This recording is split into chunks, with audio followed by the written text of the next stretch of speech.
ಹರೇ ಕೃಷ್ಣ. ಹೋದ್ವಾರ ಏನು ಮಾಡಿದ್ವಿ? ಕೃಷ್ಣನ ಆಯ್ತಾ? ಹಾಗೆ ಹೋಯ್ತಾ? ಸೊ ಈ ವಾರ ಏನು ಮಾಡ್ತೀವಿ?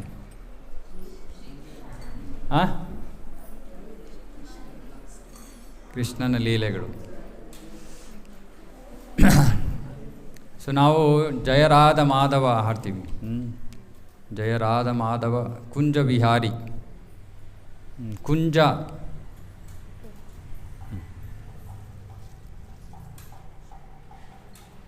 ಕುಂಜ ಕುಂಜ ಅಂದ್ರೇನು?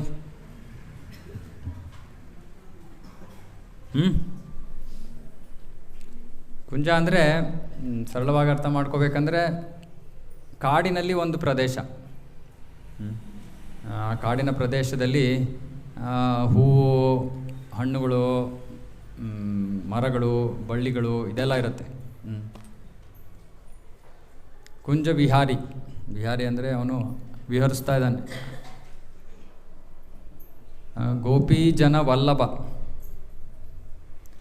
ಎಲ್ಲ ಗೋಪಿಯರಿಗೆ ಬಹಳ ಪ್ರಿಯನಾದವನು. ಗಿರಿವರಧಾರಿ. ಗೋವರ್ಧನ ಬೆಟ್ಟವನ್ನು ಎತ್ತದ. ಯಶೋಧಾನಂದನ. ಯಶೋಧನ ಪ್ರಿಯ ಮಗ. ವ್ರಜ ಜನರಂಜನ. ವ್ರಜ ಜನರಿಗೆ ರಂಜನ. ಅವನು ಮನರಂಜನೆ. ಕೃಷ್ಣ ಇದ್ದರೆ ಆನಂದ. ಯಾವಾಗಲೂ ಕೃಷ್ಣ ಎಲ್ಲರನ್ನೂ ನಗಿಸ್ತಾ ಇರ್ತಾನೆ. ಯಮುನಾ ತೀರವನಚಾರಿ. ಯಮುನೆಯ ತೀರದಲ್ಲಿ ಅವನು ವನದಲ್ಲಿ ಚರಿಸ್ತಾ ಇರ್ತಾನೆ. ಸೊ ಹೀಗೆ ಇವು ಕೃಷ್ಣನ ಲೀಲೆಗಳು. ನಾವು ಪ್ರತಿದಿನ ಹಾಡ್ತೀವಿ, ಪ್ರತಿ ವಾರ ಹಾಡ್ತೀವಿ. ಪ್ರತಿ ಕ್ಲಾಸ್ ಮುಂಚೆ ಕೃಷ್ಣನ ಲೀಲೆಗಳನ್ನು ಹಾಡ್ಬಿಟ್ಟೆ ನಾವು ಶುರು ಮಾಡೋದು. ಅದಕ್ಕೆ ಆ ಜಯರಾಧ ಮಾಧವ ಹಾಡ್ತಿರುವಾಗ ನಾವು ಇದರ ಅರ್ಥವನ್ನು ಮನಸ್ಸಲ್ಲಿ ಇಟ್ಕೊಂಡು ಹಾಡಬೇಕು. ಆವಾಗ ನಾವು ಕೃಷ್ಣನ ಜೊತೆ ಇರ್ತೀವಿ ವೃಂದಾವನದಲ್ಲಿ. ಇಲ್ಲಾಂದರೆ ಸುಮ್ಮನೆ ನಾವು ರಾಗಕ್ಕೆ ಇನ್ನೇನಕ್ಕೋ ಹಾಡಿದ್ರೆ ಆವಾಗ ಅದು ಭಕ್ತಿಯ ಉದ್ದೇಶ ಅಲ್ಲ. ಭಕ್ತಿಯ ಉದ್ದೇಶ ನಾವು ತುಂಬ ಚೆನ್ನಾಗಿ ಹಾಡಬೇಕು ಅಂತಲ್ಲ. ಹಾಡೋಕ್ಕೆ ಬಂದರೆ ಓಕೆ, ಸಂತೋಷ, ಏನು ಬೇಡ ಅಂತಲ್ಲ. ಬಟ್ ಚೆನ್ನಾಗಿ ಹಾಡೋದು ಮುಖ್ಯ ಉದ್ದೇಶ ಅಲ್ಲ. ಆ ಭಾವದಲ್ಲಿ ಇಳಿಯೋದು ಮುಖ್ಯ ಉದ್ದೇಶ. ಅದಕ್ಕೆ ಯಾವಾಗಲೂ ನಾವು ಕೃಷ್ಣ ಭಕ್ತಿಯಲ್ಲಿ ಕಣ್ಮುಚ್ಕೊಂಡು ಯಾವುದನ್ನು ಮಾಡಲ್ಲ. ಎಲ್ಲವನ್ನು ಅರ್ಥವನ್ನು ತಿಳ್ಕೊಂಡು ಅರ್ಥಪೂರ್ಣವಾಗಿ ಮಾಡೋದು. ಸೊ ಇವತ್ತು ನಾವು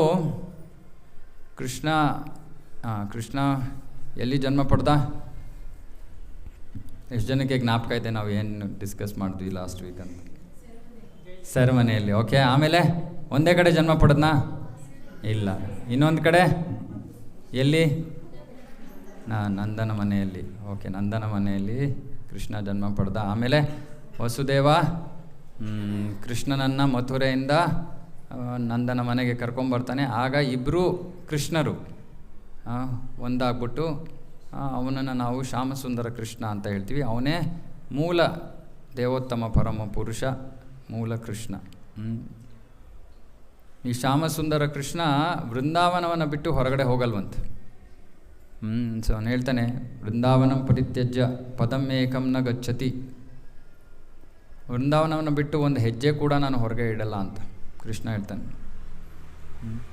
ಹಾಗಾಗಿ ಕೃಷ್ಣನಿಗೆ ವೃಂದಾವನವನ್ನು ಬಿಟ್ಟು ಅವನು ಎಲ್ಲಿಗೂ ಹೋಗೋಕ್ಕೆ ಇಷ್ಟ ಆಗಲ್ಲ. ಆದರೆ ನಾವು ಕೃಷ್ಣನ ಲೀಲೆಯಲ್ಲಿ ನಾವು ಶ್ರವಣ ಮಾಡ್ತೀವಿ. ಎಷ್ಟು ಭಕ್ತರ ಹತ್ರ ಕೃಷ್ಣ ಪುಸ್ತಕ ಇದೆ? ಓಕೆ, ಮಿಕ್ಕಿದವ್ರಿಗೆಲ್ಲ ಗೋಲೋಕಕ್ಕೆ ಹೋಗೋಕೆ ಇನ್ನೂ ಮನಸ್ಸು ಬಂದಿಲ್ಲ ಅನಿಸುತ್ತೆ. ಯಾಕೆಂದರೆ ಗೋಲೋಕ ಏನು ಅಂದರೆ ಆ ಪುಸ್ತಕ ಓದಿದ್ರೆ ಗೊತ್ತಾಗೋದು ಗೋಲೋಕ ಏನು ಅಂತ. ಇಲ್ಲಾಂದರೆ ಗೊತ್ತಾಗಲ್ಲ. ಇಲ್ಲಾಂದರೆ ಭೂಲೋಕ ಏನು ಅಂತಲೇ ಅಂದ್ಕೊಂಡು ಇಲ್ಲೇ ಇರ್ತೀವಿ ನಾವು. ಅದೇ ನಮಗೆ ಏನು ಅರ್ಥ ಮಾಡ್ಕೋಬೇಕು ಅಂದರೆ, ಪ್ರಭುಪಾದರು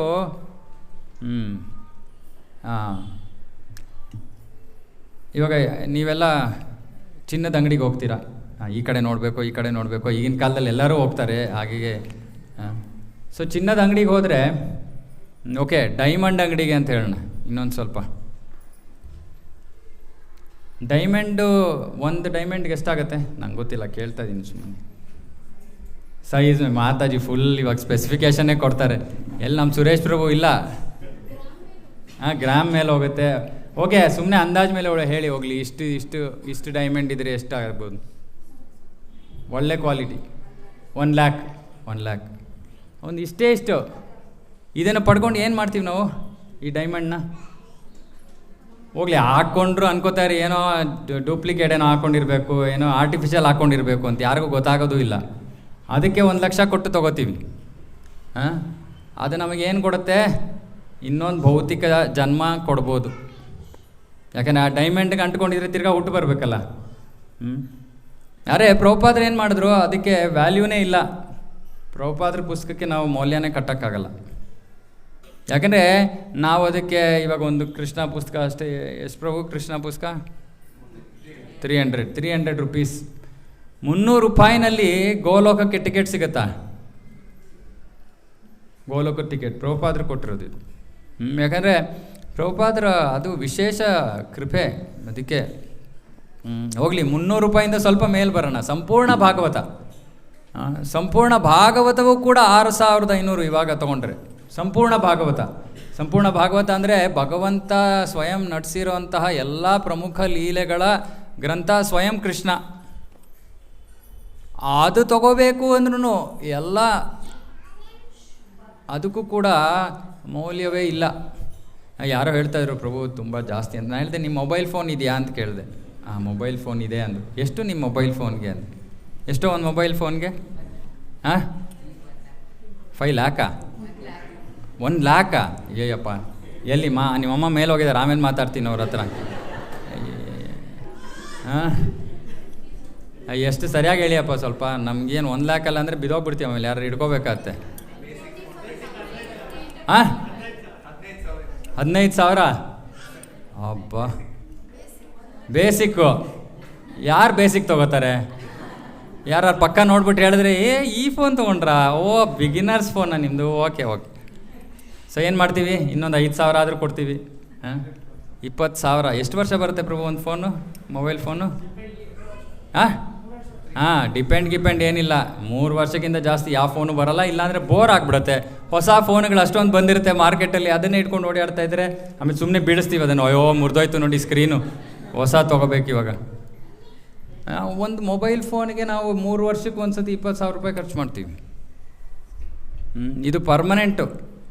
ಒಂದು ಸತಿ ತೊಗೊಂಡ್ರೆ ತಿರ್ಗಾ ತೊಗೊಳ್ಳೋ ಅವಶ್ಯಕತೆ ಇಲ್ಲ. ನಮಗೆ ಬುದ್ಧಿ ಕಡಿಮೆ ಅಂತ ಹೇಳೋದು ಶಾಸ್ತ್ರದಲ್ಲಿ. ಮಂದ ಸುಮಂದ ಮತಯೋ ಮಂದ ಭಾಗ್ಯ ಉಪದ್ರತ. ಮಂದ ಭಾಗ್ಯ. ಮೊಬೈಲ್ ಫೋನ್ ತೊಗೊಳಕ್ಕೆ ಭಾಗ್ಯ ಇದೆ, ಭಾಗವತ ತೊಗೊಳಕ್ಕೆ ಭಾಗ್ಯ ಇಲ್ಲ ನಮಗೆ. ಸೊ ಯೋಚನೆ ಮಾಡಬೇಕು, ಪ್ರಭುಪಾದರು ಇದನ್ನು ಮಾಡಿದ್ದು ಎಂತಹ ಮಹಾಕೃಪೆ ಅಂತ. ಅದಕ್ಕೆ ಮೌಲ್ಯನೇ ಕಟ್ಟೋಕ್ಕಾಗಲ್ಲ. ಯಾರೋ ಕೇಳ್ತಾಯಿದ್ರು, ಯಾವಾಗಲೂ ಪುಸ್ತಕ ವಿತರಣೆ ಮಾಡ್ತಾಯಿದ್ವಿ. ಏನೇನೋ ಕತೆ ಆಗ್ತಾಯಿದೆ, ಕತೆಗೆ ಬರೋಣ. ನೀವು ಅದೊಂದು ಹೇಳ್ಬಿಡ್ತೀನಿ. ಭಗವದ್ಗೀತಾ ಕೊಡಿ ಅಂದರು. ನಾನು ಹೇಳಿದೆ ತೊಗೊಳ್ಳಿ ಅಂದು. ಹಾಗೆ ನಡ್ಕೊಂಡು ಹೋಗ್ತಾ ಇದ್ದಾರೆ. ನಾನು ಹೇಳಿದೆ, ಸ್ವಾಮಿ ಅದಕ್ಕೆ ಸ್ವಲ್ಪ ದುಡ್ಡು ಕೊಡಬೇಕಾಗತ್ತೆ. ಏನು ಕಾಲ ಬಂತಪ್ಪ, ಭಗವದ್ಗೀತೆಗೂ ದುಡ್ಡು ತೊಗೋತಾ ಇದ್ದಾರೆ ಅಂತ. ನಾನು ಹೇಳಿದೆ, ನಮಗೆ ಖಂಡಿತ ಅದಕ್ಕೆ ತೊಗೊಳಕ್ಕೆ ಏನೂ ಆಸಕ್ತಿ ಇಲ್ಲ. ನೀವು ಬಂದು ಆ ಪ್ರಿಂಟರ್ ಹತ್ರ ನಮಗೆ ಫ್ರೀಯಾಗಿ ಕೊಡಿಸಿ, ನಾವು ನಿಮಗೆ ಫ್ರೀಯಾಗಿ ಕೊಡ್ತೀವಿ. ನಾವು ಅದರಿಂದ ದುಡ್ಡು ಮಾಡ್ಕೋಬೇಕು ಅಂತ ಬಿಸ್ನೆಸ್ ಮಾಡ್ತಾಯಿಲ್ಲ ನಾವಿಲ್ಲಿ. ಹೀಗೆ ಜನ. ಅದೇ ಅವ್ರು ಸ್ವಲ್ಪ ಕೇಳಬೇಕಾಯ್ತು, ಸರ್ ಒಂದು ಸ್ವಲ್ಪ ಫೋನ್ ಮಾಡಬೇಕಾಯ್ತು, ಫೋನ್ ಕೊಡಿ ಅಂದರೆ ಒಂದು 20,000 ಫೋನ್ ತೆಗ್ದಿರೋರು ಜಾಬಿಂದ. ಅದಕ್ಕೆ 300 ರೂಪಾಯಿ ಕೊಡೋಕೆ ಆಳ್ತಾರೆ. ಹಿಂಗೆ ಜನ. ಎನಿವೆ, ಸೊ ಕೃಷ್ಣನ ಲೀಲೆಗಳು. ಕೃಷ್ಣ ಬೃಂದಾವನದಲ್ಲಿ 11 ವರ್ಷ ತನಕ ಇದ್ದ. 11 ವರ್ಷದ ತನಕ. 11 ವರ್ಷ ಆದಮೇಲೆ ಕೃಷ್ಣ ಒತ್ತಾಯಪೂರ್ವಕವಾಗಿ ಮಥುರೆಗೆ ಹೋಗಬೇಕಾಯ್ತು. ಯಾಕೆ? ಕರ್ತವ್ಯ. ಯಾಕಂದರೆ ಅವನು ಬಂದಿದ್ದು ಧರ್ಮ ಸಂಸ್ಥಾಪನೆ ಮಾಡೋದಕ್ಕೆ. ಹಾಗಾಗಿ ಅವನು ಮಥುರೆಗೆ ಹೋಗಬೇಕಾಯ್ತು. ಆದರೆ ಕೃಷ್ಣನ ಜನ್ಮ ಆದಮೇಲೆ ಕಂಸನಿಗೆ ಏನಾಯಿತು? ಬಹಳ ಭಯ ಹುಟ್ಟುಕೊಂತು, ಭಯ ಶುರು ಆಯಿತು. ಯಾಕೆ? ಸಾಯ್ತಾನಲ್ವಾ? ಸಾಯ್ತಾನೆ ಅಂತ ಆಗಲೇ ಹೇಳಿಬಿಟ್ಟಿದ್ದಾರೆ. ಅಶರೀರವಾಣಿ ಯಾವುದೋ ಒಂದು ಶಬ್ದ ಆಕಾಶದಿಂದ ಬಂದಿದೆ, ದೇವಕಿ 8ನೇ ಮಗ ನಿನ್ನನ್ನು ಕೊಲ್ತಾನೆ ಅಂತ ಹೇಳಿಬಿಟ್ಟಿದ್ದಾರೆ. 8ನೇ ಮಗ ಬೇಗ ಹುಟ್ಟುಬಿಟ್ಟಿದ್ದಾನೆ. ಇವಾಗ ಇನ್ನೇನು ಇವನಿಗೆ? ಎಷ್ಟು ಕೃಷ್ಣ ಪ್ರಜ್ಞೆಯನ್ನು ಪಡ್ಕೊಂಡ ಕಂಸ. ಸಂಪೂರ್ಣ ಕೃಷ್ಣ ಪ್ರಜ್ಞೆ. ಯಾಕೆಂದರೆ ಪ್ರತಿ ಕ್ಷಣ ಅವನು ಕೃಷ್ಣನ ಬಗ್ಗೆ ಯೋಚನೆ ಮಾಡ್ತಾ ಇದ್ದಾನೆ. ಎಲ್ಲಿದಾನೋ ಇವನು, ಹೇಗೆ ಬರ್ತಾನೋ, ಹೇಗೆ ಕೊಲ್ತಾನೋ, ಏನು ಮಾಡ್ತಾನೋ, ಇದೇ ಚಿಂತೆ ಅವನಿಗೆ. ಅದಕ್ಕೆ ನಮ್ಮ ಆಚಾರ್ಯರು ಹೇಳ್ತಾರೆ, ಕಂಸನ ಥರ ಕೃಷ್ಣ ಪ್ರಜ್ಞಾವಂತರಾಗಬಾರ್ದು ನಾವು. ಅದು ಪ್ರತಿಕೂಲಕರ ಸ್ಮರಣೆ. ಅಂದರೆ ಕೃಷ್ಣನಿಗೆ ಅದರಿಂದ ಸಂತೃಪ್ತಿ ಆಗದೇ ಇರೋವಂಥ ಸ್ಮರಣೆ ಅದು. ನಾವು ಮಾಡಬೇಕಾಗಿರೋದು ಅನುಕೂಲಕರ ಸ್ಮರಣೆ. ಕೃಷ್ಣನಿಗೆ ಬೇಕಾಗಿರೋ ರೀತಿಯಲ್ಲಿ ನಮ್ಮ ಜೀವನವನ್ನು ನಡೆಸಬೇಕು, ಕೃಷ್ಣನ ಹೆಸರನ್ನು ತಗೋಬೇಕು. ದಯವಿಟ್ಟು ಎಲ್ಲರೂ ಮೊಬೈಲ್ ಫೋನ್ ಸ್ವಲ್ಪ ಹೊತ್ತು ತಾಚಿ ಮಾಡಿಸಿ. ಅದಕ್ಕೆ ಅಂದರೆ ಅದು ನಮಗೆ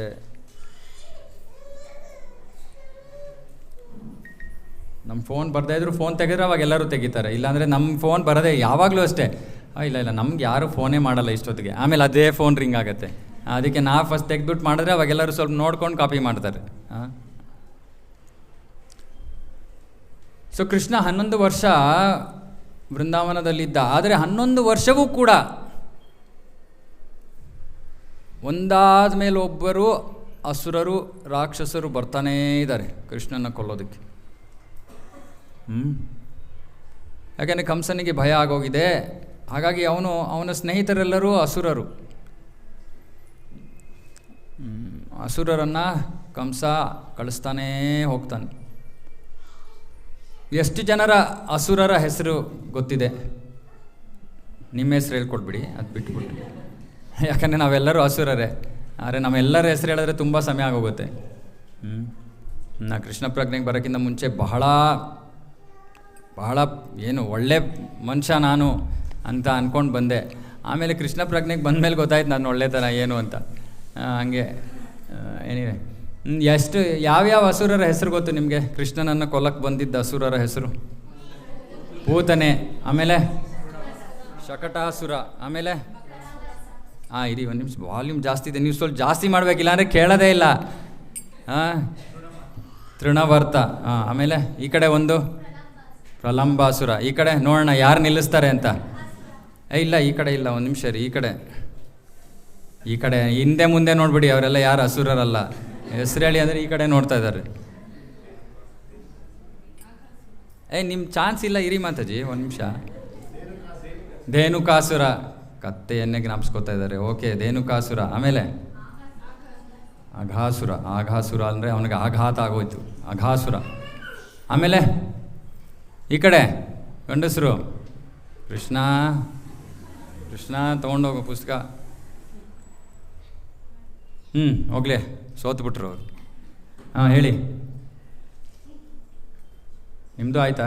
ಕೋಟ ಕ್ಲೋಸ್ ಚಾಪ್ಟರು. ಓಕೆ, ಮೊದಲು ಪೂತನ ಆದಮೇಲೆ ಶಕಟಾಸುರ ಆದಮೇಲೆ ತೃಣವರ್ತ ಆದಮೇಲೆ ವತ್ಸಾಸುರ. ಕೇಳಿದ್ದೀರಾ? ವತ್ಸಾಸುರ ಕರುವಿನ ರೂಪದಲ್ಲಿ ಒಬ್ಬ ಅಸುರ, ವತ್ಸಾಸುರ. ಬಕಾಸುರ, ಆ ಬಕಾಸುರ ಅಲ್ಲ, ತಿನ್ನೋ ಬಕಾಸುರ ಅಲ್ಲ, ಅವನು ಬೇರೆ. ಅವನು ಭೀಮನ್ ಫ್ರೆಂಡ್ ಅವನು. ಇದು ಕೊಕ್ಕರೆ ಅಸುರ, ಬಕಾಸುರ ಆದಮೇಲೆ ಅಘಾಸುರ ಆದಮೇಲೆ ಒಂದು ಕಾಡ್ಗಿಚ್ಚು. ಆಮೇಲೆ ಧೇನುಕಾಸುರ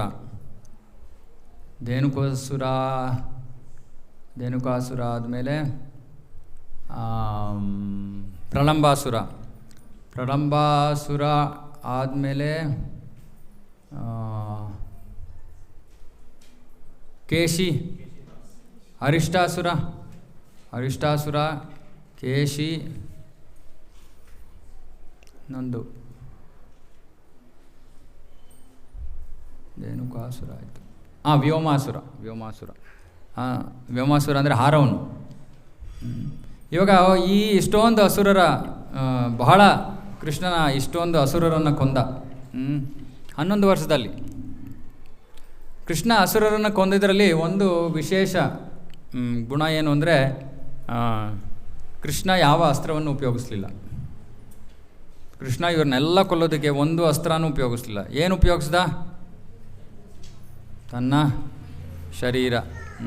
ಹೆಚ್ಚು ಕಡಿಮೆ ಕೈಯೇ ಎಲ್ಲ, ಕೈಯಿಂದನೇ ಕೆಲಸ ಮುಗೀತು. ಕೃಷ್ಣ ತೋರಿಸ್ತಾ ಇದ್ದಾನೆ ತಾನು ವಿಷ್ಣುವಿನ ಕೃಷ್ಣನ ವಿಸ್ತರಣೆ ಅಂಶ ವಿಷ್ಣು ಧರ್ಮ ಸಂಸ್ಥಾಪನೆ ಮಾಡೋಕ್ಕೆ ಬಂದಾಗ ಅಸ್ತ್ರಗಳನ್ನು ಉಪಯೋಗಿಸ್ತಾನೆ. ಆದರೆ ಕೃಷ್ಣ ಶಾಸ್ತ್ರದಲ್ಲಿ ಹೇಳ್ತಾರೆ, ಕೃಷ್ಣ ಪ್ರಕಟ ಆದಾಗ ಎಲ್ಲ ಭಗವಂತನ ಬೇರೆ ಬೇರೆ ರೂಪಗಳು ಅವನ ಶರೀರವನ್ನು ಪ್ರವೇಶ ಮಾಡುತ್ತವೆ ಅಂತ. ಹಾಗಾಗಿ ವಿಷ್ಣು ಕೂಡ ಭಗವಂತನ ಶರೀರದಲ್ಲೇ ಇದ್ದಾನೆ. ಮತ್ತು ಶಾಸ್ತ್ರದಲ್ಲಿ ಹೇಳುತ್ತೆ, ಈ ಅಸುರರ ಸಂಹಾರ ನಿಜವಾಗ್ಲೂ ವಿಷ್ಣು ಮಾಡ್ತಾ ಇರೋದು, ಕೃಷ್ಣ ಅಲ್ಲ. ಕೃಷ್ಣನಿಗೆ ಇವೆಲ್ಲ ಅಸುರರು ಕೊಲ್ಲೋದು ಇವೆಲ್ಲ ಅವನಿಗೆ ಇಷ್ಟ ಆಗಲ್ಲ. ಆದರೂ ಕೂಡ ವಿಷ್ಣುವೇ ಕೊಲ್ತಾ ಇದ್ರೂ ಕೂಡ ಈ ಲೀಲೆಗಳಲ್ಲಿ ವಿಶೇಷವಾಗಿ ವಿಷ್ಣುವೂ ಕೂಡ ಯಾವ ಅಸ್ತ್ರವನ್ನು ಉಪಯೋಗಿಸಲ್ಲ. ಯಾಕಂದರೆ ಇದು ಕೃಷ್ಣನ ಲೀಲೆ. ಕೃಷ್ಣನ ಲೀಲೆ ಅಂದರೆ ಮಧುರವಾದದ್ದು. ಕೃಷ್ಣನ ಸರ್ವಸ್ವ ಮಧುರ. ಕೃಷ್ಣ ನಕ್ಕಿದ್ರೂ ಮಧುರ, ಕೃಷ್ಣ ಅಸುರರನ್ನು ಕೊಂದರೂ ಕೂಡ ಮಧುರ. ನಗಾಡ್ಕೊಂಡೇ ಕೊಂದುಬಿಡ್ತಾನೆ ಅವನು. ಹಾಗೆ. ಸೊ ಇವಾಗ ಮೊದಲು ಪೂತನೆಯ ಒಂದು ಕಥೆಯನ್ನು ಕೇಳೋಣ. ಪೂತನೆಯ ಕಥೆ ಬಹಳ ವಿಶೇಷವಾದದ್ದು ಕೃಷ್ಣ ಲೀಲೆಯಲ್ಲಿ. ಮೊದಲ ಅಸುರಿ ಸ್ತ್ರೀ ಅಸುರಿ ಏನು ಹೇಳಬೇಕು ನೋಡಿ, ಹೇಳೋಕ್ಕೂ ಗೊತ್ತಾಗಲ್ಲ. ಸ್ತ್ರೀಯರು ಹೆಂಗೆ ಅಸುರರಾಗಕ್ಕಾಗತ್ತೆ? ಆದರೆ ಅದು ಪೂತನ. ಸೊ ಕೃಷ್ಣ ಹುಟ್ಟಾದ್ಮೇಲೆ ಹೀಗೆ ದುರ್ಗಾದೇವಿ ಪ್ರಕಟಳಾಗ್ತಾಳೆ. ಹೇಳ್ತಾರೆ ಹೀಗೆ, ನಿನ್ನನ್ನು ಕೊಲ್ಲುವಂತಹ ನನ್ನ ಪ್ರಭು, ನನ್ನ ಸ್ವಾಮಿ ಅವನು ಆಗಲೇ ಇನ್ನೊಂದು ಕಡೆ ಪ್ರಕಟ ಆಗಿದ್ದಾನೆ ಅಂತ. ಆಮೇಲೆ ಕಂಸ ಏನು ಮಾಡ್ತಾನೆ, ಅವನ ಮಿತ್ರರನ್ನೆಲ್ಲ ಮೀಟಿಂಗ್ಗೆ ಕರೀತಾನೆ. ಮೀಟಿಂಗ್ಗೆ ಕರೆದು ಹೇಳ್ತಾನೆ, ಹಿಂಗೆ ದುರ್ಗಾದೇವಿ ಹೀಗೆ ಹೇಳಿದ್ಲು ಅಂತ. ಆವಾಗ ಅವರೆಲ್ಲ ಅಸುರರು ಹೇಳ್ತಾರೆ, ಹೌದಾ, ಹಾಗಾದರೆ ನಾವು ಏನಾದ್ರು ಮಾಡಬೇಕಲ್ಲ, ಇದಕ್ಕೆ ಏನು ಮಾಡೋಣ? ವ್ರಜಭೂಮಿಯಲ್ಲಿ ಈ ಎಲ್ಲ ಏರಿಯಾನಲ್ಲಿ 10-15 ದಿನಗಳೊಳಗೆ ಯಾವ ಮಕ್ಕಳು ಹುಟ್ಟಿದಾರೋ ಎಲ್ಲರನ್ನು ಕೊಂದುಬಿಡೋಣ. ಅವಾಗ ಕೃಷ್ಣ ಸಾಯ್ತಾನೆ, ಯಾಕಂದರೆ ಅವನು 10 ದಿನದ ಒಳಗೆ ಹುಟ್ಟಿದ್ದಾನೆ. ಅವ್ರ ಪ್ರಕಾರ ಕೃಷ್ಣ ಒಬ್ಬ ಸಾಮಾನ್ಯ ಮಗು, ಕೊಂದುಬಿಡೋಣ, ಬೇರೆ ಮಕ್ಕಳ ಜೊತೆ ಅವನನ್ನು ಕೊಂದುಬಿಡೋಣ. ಸೊ ಅದಕ್ಕೆ ಏನು ಮಾಡ್ತಾನೆ, ಅದಕ್ಕೋಸ್ಕರ ಸ್ಪೆಷಲಿಸ್ಟ್ ಬೇಕು, ಮಕ್ಕಳನ್ನು ಕೊಲ್ಲೋ ಸ್ಪೆಷಲಿಸ್ಟ್. ಬೇರೆಯವರು ಬೇರೆ ಥರ ಕೆಟ್ಟ ಕೆಲಸ ಮಾಡೋರು ಇದ್ದಾರೆ. ಆದರೆ ಅವ್ರಿಗೆ ಮಕ್ಕಳಿಗೆ ಏನಾರು ಮಾಡಿ ಅಂದರೆ ಅವ್ರಿಗೆ ಹೃದಯ ಕರಗಿಬಿಡುತ್ತೆ. ಇದು ಸ್ಪೆಷಲ್ ಬೇಕಾಗಿತ್ತು. ಕೂರಿಸ್ಕೊಂಡ್ಬಿಡಿ, ಇಲ್ಲ ಅಂದರೆ ಎಲ್ಲರೂ ಅಲ್ಲೇ ನೋಡ್ತಾ ಇರ್ತಾರೆ. ಸೊ ಹಾಗಾಗಿ ಪೂತನೆಯ ಕೆಲಸ ಏನು, ಪೂತನೆಯನ್ನು ಕೇಚರಿ ಅಂತ ಕರೀತಾರೆ. ಕೇಚರಿ ಅಂದರೆ ಭೂತ ಪಿಸಾಚ ಇವೆಲ್ಲ ಕೇಳಿದ್ದೀರಲ್ವಾ? ಅವರೆಲ್ಲ ಇರೋರೆ. ಜಾಸ್ತಿ ಏನಾದರೂ ಸ್ವಲ್ಪ ಕುತೂಹಲ ಆದರೆ ಬರ್ತಾರೆ ಬೇಕಾದ್ರೆ ಮಾತಾಡ್ಸೋಕ್ಕೆ ನಿಮ್ಮ ಹತ್ರ. ಇದರಲ್ಲಿ ಒಂದು ವರ್ಗ ಕೇಚರಿ ಅಂತ. ಕೇಚರಿ ಅಂದರೆ ಒಂದು ಮರದ ಟೊಂಗೆ, ಅದರ ಮೇಲೆ ಕೂತ್ಕೊಂಡು ಹಾರ್ಬೋದು. ವಿಚ್ ಅಂತಾರೆ ಇಂಗ್ಲೀಷಲ್ಲಿ. ವಿಚ್ ಅಂದರೆ ಅದರಲ್ಲಿ ದುರ್ರ ಅಂತ ಹಾರ್ತಾ ಇರ್ತಾರಲ್ಲ, ಚಂದ್ರನ ಹತ್ರ ಒಂದು ಯಾರೋ ಹಾರ್ತಾ ಇರೋ ತೋರಿಸ್ತಾರಲ್ಲ, ಅದು ಕೇಚರಿ. ಸೊ ಅವಳು ಕೇಚರಿ ಅಂದರೆ ಅವಳು ಇನ್ನೊಂದು ಏನು ಅಂದರೆ ಸ್ಪೆಷಾಲಿಟಿ, ಮಕ್ಕಳನ್ನು ಕೊಲ್ಲೋ ಸ್ಪೆಷಾಲಿಟಿ ಅವಳದು. ಸೊ ಹಾಗಾಗಿ ಕಂಸ ಹೋಗ್ಬಿಟ್ಟು ಹೇಳ್ತಾನೆ ಪೂತನಿಗೆ, ಹೀಗೆ ನನ್ನನ್ನು ಕೊಲ್ಲೋನು ಜನ್ಮ ಪಡ್ಕೊಂಡಿದ್ದಾನೆ. ಪೂತನ ನಗ್ತಾಳೆ, ಒಂದು ಮಗು ನಿಮ್ಮನ್ನು ಕೊಲ್ಲುತ್ತೇನೋ? ನಿನ್ನಂಥ ಅಸುರನನ್ನು ಮಗು ಕೊಲ್ಲಕ್ಕೆ ಸಾಧ್ಯನಾ ಅನ್ನೋದು ಪೂತನಾಗಿ ಡೌಟ್ ಆಗಿಬಿಡುತ್ತೆ. ಆದರೆ ಯೋಚನೆ ಮಾಡ್ತಾಳೆ, ಆ ಶರೀರವಾಣಿ ಸಾಮಾನ್ಯ ಮಗು ಇರಲ್ಲ ಅನಿಸುತ್ತೆ. ಇದು ಏನೋ ಸ್ವಲ್ಪ ವಿಶೇಷವಾದ ಶಕ್ತಿ ಇರಬೇಕು. ಹೇಗೆ ಕೊಲ್ಲೋದು ಇದನ್ನು, ಈ ಮಗುವನ್ನ ಅಂತ ಯೋಚನೆ ಮಾಡಿ ಆಮೇಲೆ ಡಿಸೈಡ್ ಮಾಡ್ತಾಳೆ. ಮಗು ಅಲ್ವಾ, ಹಾಲು ಕುಡಿಸ್ತೀನಿ, ಆದರೆ ನನ್ನ ಹಾಲಿನಲ್ಲಿ ವಿಷ ಇರಬೇಕು, ಸಂಪೂರ್ಣವಾಗಿ ವಿಷದಿಂದ ತುಂಬಿರಬೇಕು ನನ್ನ ಹಾಲು. ಆಗ ಆ ಒಂದು ಮಗು ಹಾಲು ಕುಡಿದ್ಬಿಟ್ಟು, ಯಾವ ಮಗು ಆದರೂ ಹಾಲು ಕುಡಿಯುತ್ತೆ, ಹಾಲು ಕುಡಿದ್ಬಿಟ್ಟು ಸತ್ತೋಗ್ಬಿಡುತ್ತೆ.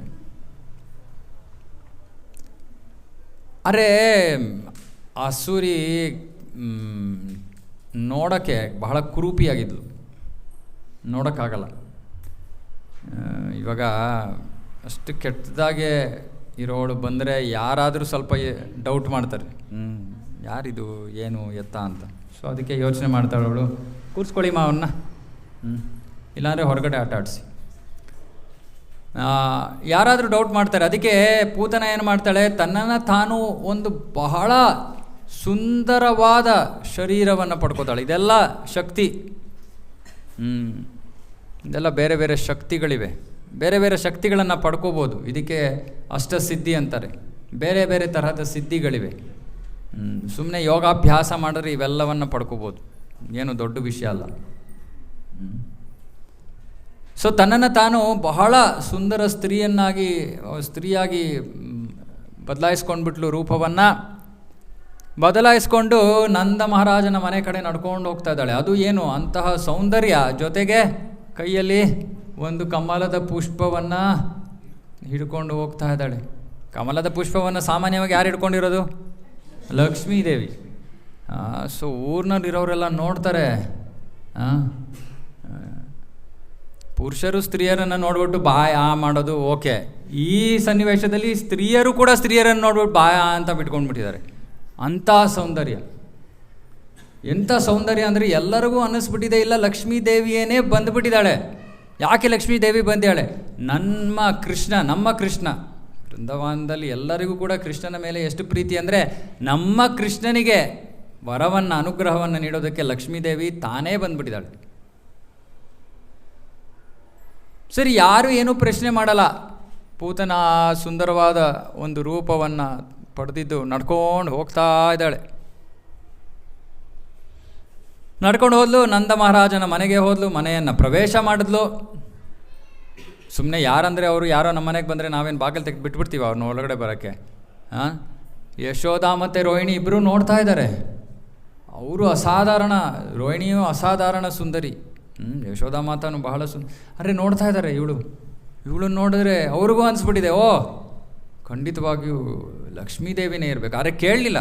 ಕೇಳಿ ಆಮೇಲೆ ಅವಮರ್ಯಾದೆ ಆಗ್ಬಿಟ್ರೆ ಅವ್ರಿಗೆ. ಕೇಳಿಲ್ಲ, ಸುಮ್ಮನೆ ಹಾಗೆ ಇಬ್ಬರು ಸುಮ್ಮನಿದ್ದಾರೆ, ಯಾರೂ ಏನೂ ಮಾತಾಡಲಿಲ್ಲ. ಸೊ ಪೂತನ ಕೃಷ್ಣ ಎಲ್ಲಿ ಮಲಗಿದ್ನೋ ಆ ಒಂದು ಕೊಠಡಿಗೆ, ರೂಮಿಗೆ ಹೋಗ್ತಾಳೆ. ಪೂತನಿಗೆ ಆದರೆ ಈ ಶಕ್ತಿ ಇತ್ತು, ಶಕ್ತಿಯನ್ನು ಗ್ರಹಿಸೋ ಶಕ್ತಿ. ಕೃಷ್ಣನನ್ನು ನೋಡ್ತಾಳೆ. ಕೃಷ್ಣನನ್ನು ನೋಡಿದ ತಕ್ಷಣ ಅವಳ ಮನಸ್ಸಿಗೆ ಅನಿಸುತ್ತೆ, ಈ ಮಗು ಸಾಮಾನ್ಯವಾದದ್ದಲ್ಲ, ಇದು ಇಂತಹ ಸಾವಿರಾರು ಬ್ರಹ್ಮಾಂಡಗಳನ್ನು ಸೃಷ್ಟಿ ನಾಶ ಮಾಡೋಷ್ಟು ಶಕ್ತಿ ಈ ಮಗುವಿನಲ್ಲಿದೆ. ಅರೆ ಭಗವಂತನ ಲೀಲಾಶಕ್ತಿ ಈ ಲೀಲೆಯನ್ನು ನಡೆಸ್ತಾ ಇದ್ದಾಳೆ. ತಕ್ಷಣ ಪೂತನೆ ಮರ್ತು ಬಿಡ್ತಾಳೆ ಆ ಒಂದು ಯೋಚನೆ. ಕೃಷ್ಣನಿಗೆ ಆ ಮಗುವಿನಲ್ಲಿ ಇಷ್ಟೊಂದು ಶಕ್ತಿ ಇದೆ. ಬುದ್ಧಿವಂತರು ಏನು ಮಾಡ್ತಾಯಿದ್ರು, ಸುಮ್ಮನೆ ಅಲ್ಲಿಂದ ಹೊಟ್ಟೋಗ್ಬಿಡ್ತಾಯಿದ್ರು. ಆದರೆ ಅವ್ರು ಹೊಟ್ಟೋಗಿದ್ದೀರೆ, ಲೀಲೆ ನಡಿಬೇಕಲ್ಲ. ಸೊ ಲೀಲಾಶಕ್ತಿ ಬಿಡೋದಿಲ್ಲ. ಕೃಷ್ಣನ ಶಕ್ತಿಗಳು ಬೇಕಾದಷ್ಟು ಶಕ್ತಿಗಳಿವೆ, ಅದರಲ್ಲಿ ಒಂದು ಲೀಲಾಶಕ್ತಿ. ಸೊ ಒಂದು ರೀತಿಯಲ್ಲಿ ಪೂತನ ಅದನ್ನು ಆ ಯೋಚನೆಯನ್ನು ಮರೆತು ಬಿಟ್ಟು ತಕ್ಷಣ ಅವಳ ಮನಸ್ಸಿಗೆ ಯೋಚನೆ ಬರ್ತಾರೆ, ಇಲ್ಲ ಚಿಕ್ಕ ಮಗು ತಾನೇ ಇವನು, ಚಿಕ್ಕ ಮಗು ಅವನಿಗೆ. ಅದಕ್ಕೆ ಅವಳು ಬರೋಕ್ಕಿಂತ ಮುಂಚೆ ಏನು ಮಾಡ್ತಾಳೆ, ತನ್ನ ಸ್ತನಗಳ ಮೇಲೆ ಭಾಳ ಕಾರ್ಕೋಟಕ ವಿಷವನ್ನು ಹಾಕ್ಕೊಂಡು ಬರ್ತಾಳೆ. ಮಗು ಕುಡಿದ್ಬಿಡುತ್ತೆ, ಸತ್ತೋಗ್ಬಿಡುತ್ತೆ ಅಂದ್ಬಿಟ್ಟು ಮಗುವನ್ನು ತಗೊಂಡು ಹೊರಗಡೆ ಹಿತ್ತಲಿಗೆ ಹೋಗ್ತಾಳೆ ಹಾಲು ಕುಡಿಸ್ಬೇಕು ಅಂತ. ಸರಿ, ಹಾಲು ಕುಡಿಸೋಕ್ಕೆ ಕೂರಿಸ್ಕೊಳ್ತಾಳೆ. ಹಾಲು ಕುಡಿಸೋಕ್ಕೆ ಶುರು ಮಾಡ್ತಾಳೆ. ಒಂದು 5 ಸೆಕೆಂಡ್ 10 ಸೆಕೆಂಡ್ ಆಯಿತು. ತಕ್ಷಣ ಅವಳಿಗೆ ಗೊತ್ತಾಗ್ತಾ ಇದೆ, ಹಾಲು ಮಾತ್ರ ಕುಡಿತಾ ಇಲ್ಲ ಮಗು, ಜೊತೆಗೆ ಅವಳ ಪ್ರಾಣವನ್ನು ಕೂಡ ಹೀರಿಬಿಡ್ತಾ ಇದ್ದಾನೆ. ಬಹಳ ನೋವಾಗತ್ತೆ, ತೊಂದರೆ ಆಗತ್ತೆ. ಜೋರಾಗಿ ಅರ್ಚ್ಕೋತಾಳೆ, ಬಿಡು ನನ್ನ ಬಿಟ್ಬಿಡು ಅಂತ. ಯಾರನ್ನು ಹಿಡ್ಕೊಳಕ್ಕೆ ಬಂದಿದ್ದು? ಕೃಷ್ಣ ಆದರೆ ಗಟ್ಟಿಯಾಗೆ ಬಾಯಿಂದ ಅವಳ ಸ್ತನಗಳನ್ನು ಹಿಡ್ಕೊಂಡ್ಬಿಟ್ಟಿದ್ದಾನೆ, ಬಿಡ್ತಾ ಇಲ್ಲ. ಸೊ ಅವಳು ಏನು ಮಾಡ್ತಾಳೆ, ಎದ್ದು ಆ ನೋವಿನಲ್ಲಿ ಅವಳು ತನ್ನ ರೂಪವನ್ನು, ಯಾವ ರೂಪವನ್ನು ಬದಲಾಯಿಸ್ಕೊಂಡಿದ್ಲು ಆ ರೂಪವನ್ನು ಕಳ್ಕೊಂಡ್ಬಿಡ್ತಾಳೆ. ತನ್ನ ನಿಜ ರೂಪಕ್ಕೆ ಬಂದ್ಬಿಡ್ತಾಳೆ. ಎಂಥ ಭಯಂಕರ ರಾಕ್ಷಸಿ ಅಂದರೆ, ಅವಳ ಶರೀರ 12 ಮೈಲ್ಗಳಷ್ಟು ಉದ್ದ ಇತ್ತಂತೆ. 12 ಮೈಲು. ಆ ನೋವನ್ನು ತಡ್ಕೊಳಕ್ಕಾಗದೆ ಅವಳು ನಂದ ಮಹಾರಾಜನ ಮನೆಯಿಂದ ಓಡ್ತಾ ಇದ್ದಾಳೆ ಜೋರಾಗೆ. ಇದು ಬದ್ದಿದ್ದೆಲ್ಲ ನೆಲದಲ್ಲಿ ಏನಿತ್ತೋ ಎಲ್ಲದರ ಮೇಲೆ ಕಾಲಿಟ್ಟು ಎಲ್ಲ ಪುಡಿ ಪುಡಿ ಧ್ವಂಸ ಆಗ್ತಾ ಇದೆ. ಆ ಜೋರಾದ ಅರ್ಚಿದ್ದು ಅವಳು ಅದನ್ನು ಕೇಳಿ ಮನೆಯಿಂದ ಎಲ್ಲರೂ ಓಡ್ ಬರ್ತಾ ಇದ್ದಾರೆ, ನೋಡ್ತಾ ಇದ್ದಾರೆ. ಯಾವುದೋ ಭಯಂಕರವಾದ ಯಾವುದೋ ಒಂದು ಜೀವಿ ಓಡ್ತಾ ಇದೆ.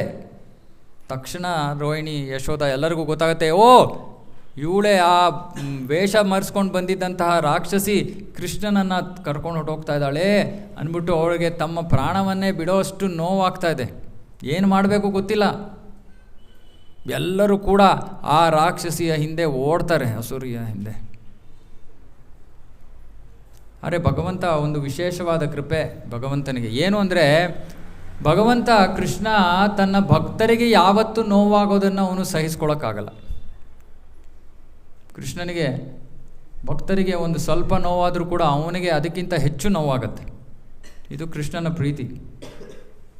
ಇವಾಗ ಆ 12 ಮೈಲು ಉದ್ದ ಇರುವಂತಹ ರಾಕ್ಷಸಿ ಅವಳು ಅಲ್ಲೇ ಪ್ರಾಣವನ್ನು ಬಿಟ್ಟು ಅಲ್ಲೇ ಬಿದ್ದಿದ್ರೆ ಏನಾಗಿರೋದು? 12 ಮೈಲು ಅಂದರೆ ಅಲ್ಲಿರೋರೆಲ್ಲ ಊರೊಳಗೆ ಇದ್ದಿದ್ದು ಮನೆ. ಅವಳು ಸತ್ತು ಬಿದ್ದಿದ್ರೆ ಅವಾಗ ಬ್ರಜವಾಸಿಗಳೆಲ್ಲ ಮನೆ ಮಠ ಅವರ ಪ್ರಾಣಗಳನ್ನು ಅವರು ಕಳ್ಕೋಬೇಕಾಗಿತ್ತು. ಅದು ಕೃಷ್ಣ ಯಾವತ್ತೂ ಸಹಿಸ್ಕೊಳ್ಳಲ್ಲ. ಕೃಷ್ಣ ಏನೇನು ಬೇಕಾದ್ರೆ ಸಹಿಸ್ಕೋತಾನೆ. ಯಾರಾದರೂ ಕೃಷ್ಣನ ಚೀತು ಅಂದರೆ ಅವನು ಸುಮ್ಮನಿರ್ತಾನೆ. ಆದರೆ ಭಕ್ತರ ಕಡೆ ಏನಾದರೂ ಒಂದು ಸ್ವಲ್ಪ ಕಿರುಕುಳ ಕೊಟ್ಟರೆ ಕೂಡ ಅವನು ತಡ್ಕೊಳಕ್ಕಾಗಲ್ಲ.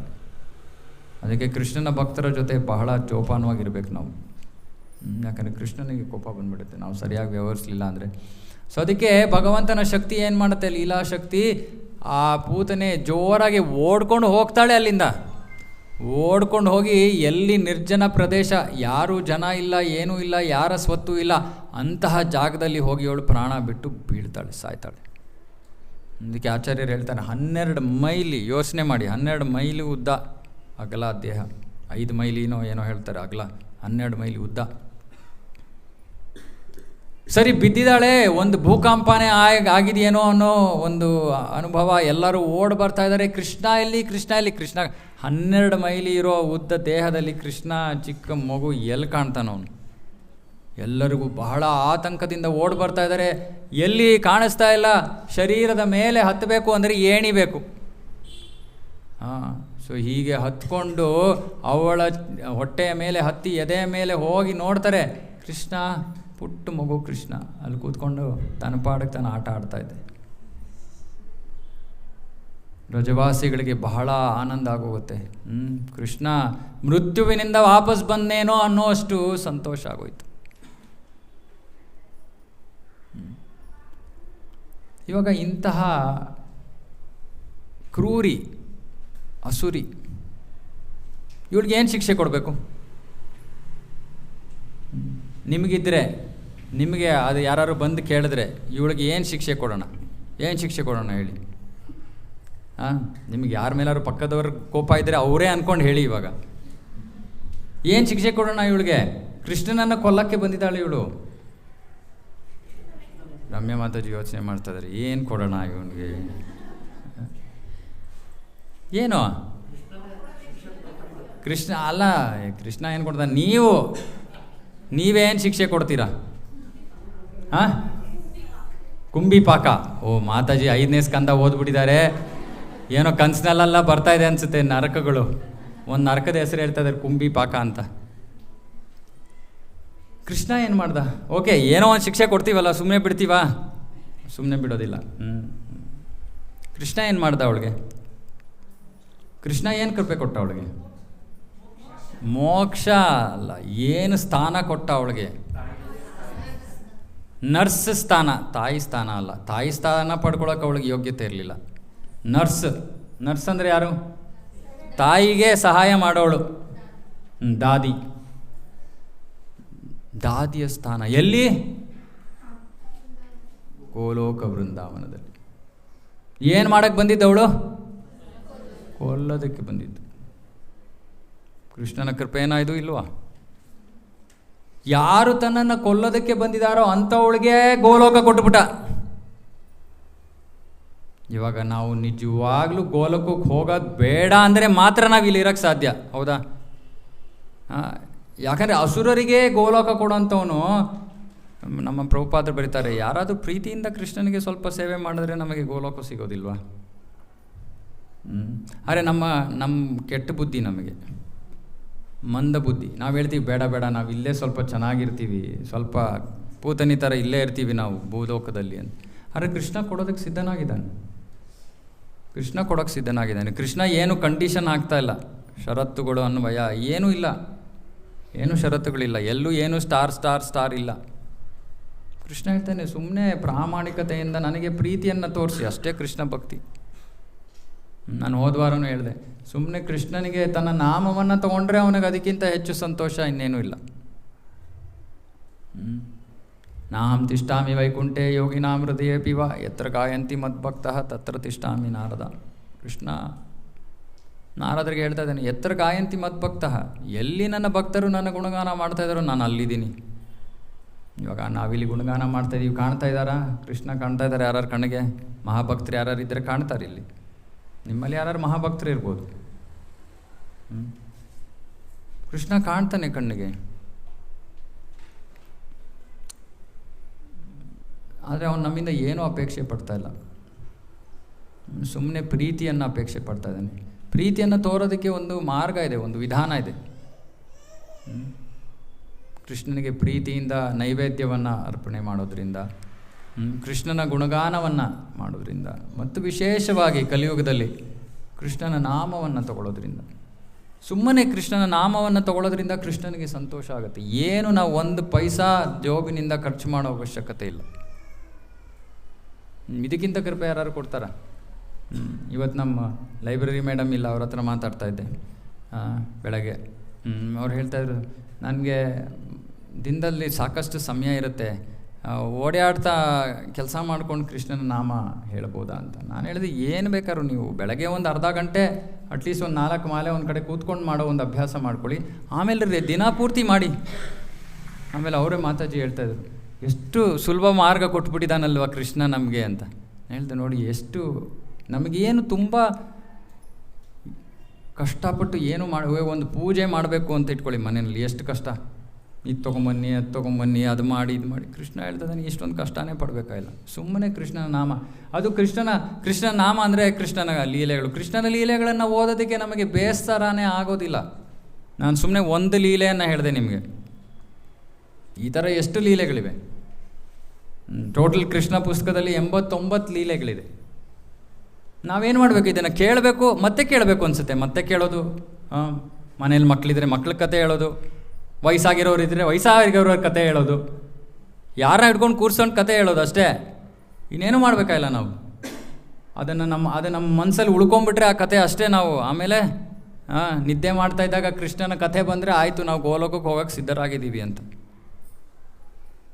ಯಾಕಂದರೆ ಸಾವು ಅಂದರೆ ಅದೇ ಥರ ಇರುತ್ತೆ, ದೀರ್ಘಕಾಲದ ನಿದ್ದೆ, ಏನೂ ಗೊತ್ತಾಗಲ್ಲ. ಅರೆ ಸಾಯೋ ಸಮಯದಲ್ಲಿ ಏನಂದರೆ ನಮ್ಮ ಸಬ್ಕಾನ್ಷಿಯಸ್ ಅಂದರೆ ನಮ್ಮ ಮನಸ್ಸಿನಲ್ಲಿ ನಾವು ಏನು ಯೋಚನೆಗಳನ್ನು ಮಾಡ್ತಾಯಿದ್ವೋ, ನಾನು ನಿಮಗೆ ಹೇಳಿದ್ದೆ ಅನಿಸುತ್ತೆ, ನಮ್ಮ ತಂದೆ ಹಿಂಗೆ ಅವ್ರು ಏನು ಮಾಡ್ತಾಯಿರಲಿಲ್ಲ. ನಮ್ಮ ಮನೆಯಲ್ಲಿರೋ ಕೃಷ್ಣ ಪುಸ್ತಕ, ಅದರಲ್ಲಿ ಒಂದು ಈ ಥರ ಒಂದು ಕಟ್ ಮಾಡಿ ಒಂದು ಚಿಟ್ಟ ಥರ ಇಟ್ಟಿದ್ರು. ಏನು ಅಂದರೆ ಎಷ್ಟು ಸತಿ ದಿನಾಂಕ ಹಾಕ್ತಾರೆ ಅವರು, ದಿನಾಂಕ ಹಾಕಿಟ್ಟಿದ್ರು. ಇದು 1 ಸತಿ ಆಯಿತು, 2ನೇ ಸತಿ ಆಯಿತು, 3ನೇ ಸತಿ ಆಯಿತು, ಈ ರೀತಿ ಅಂತ.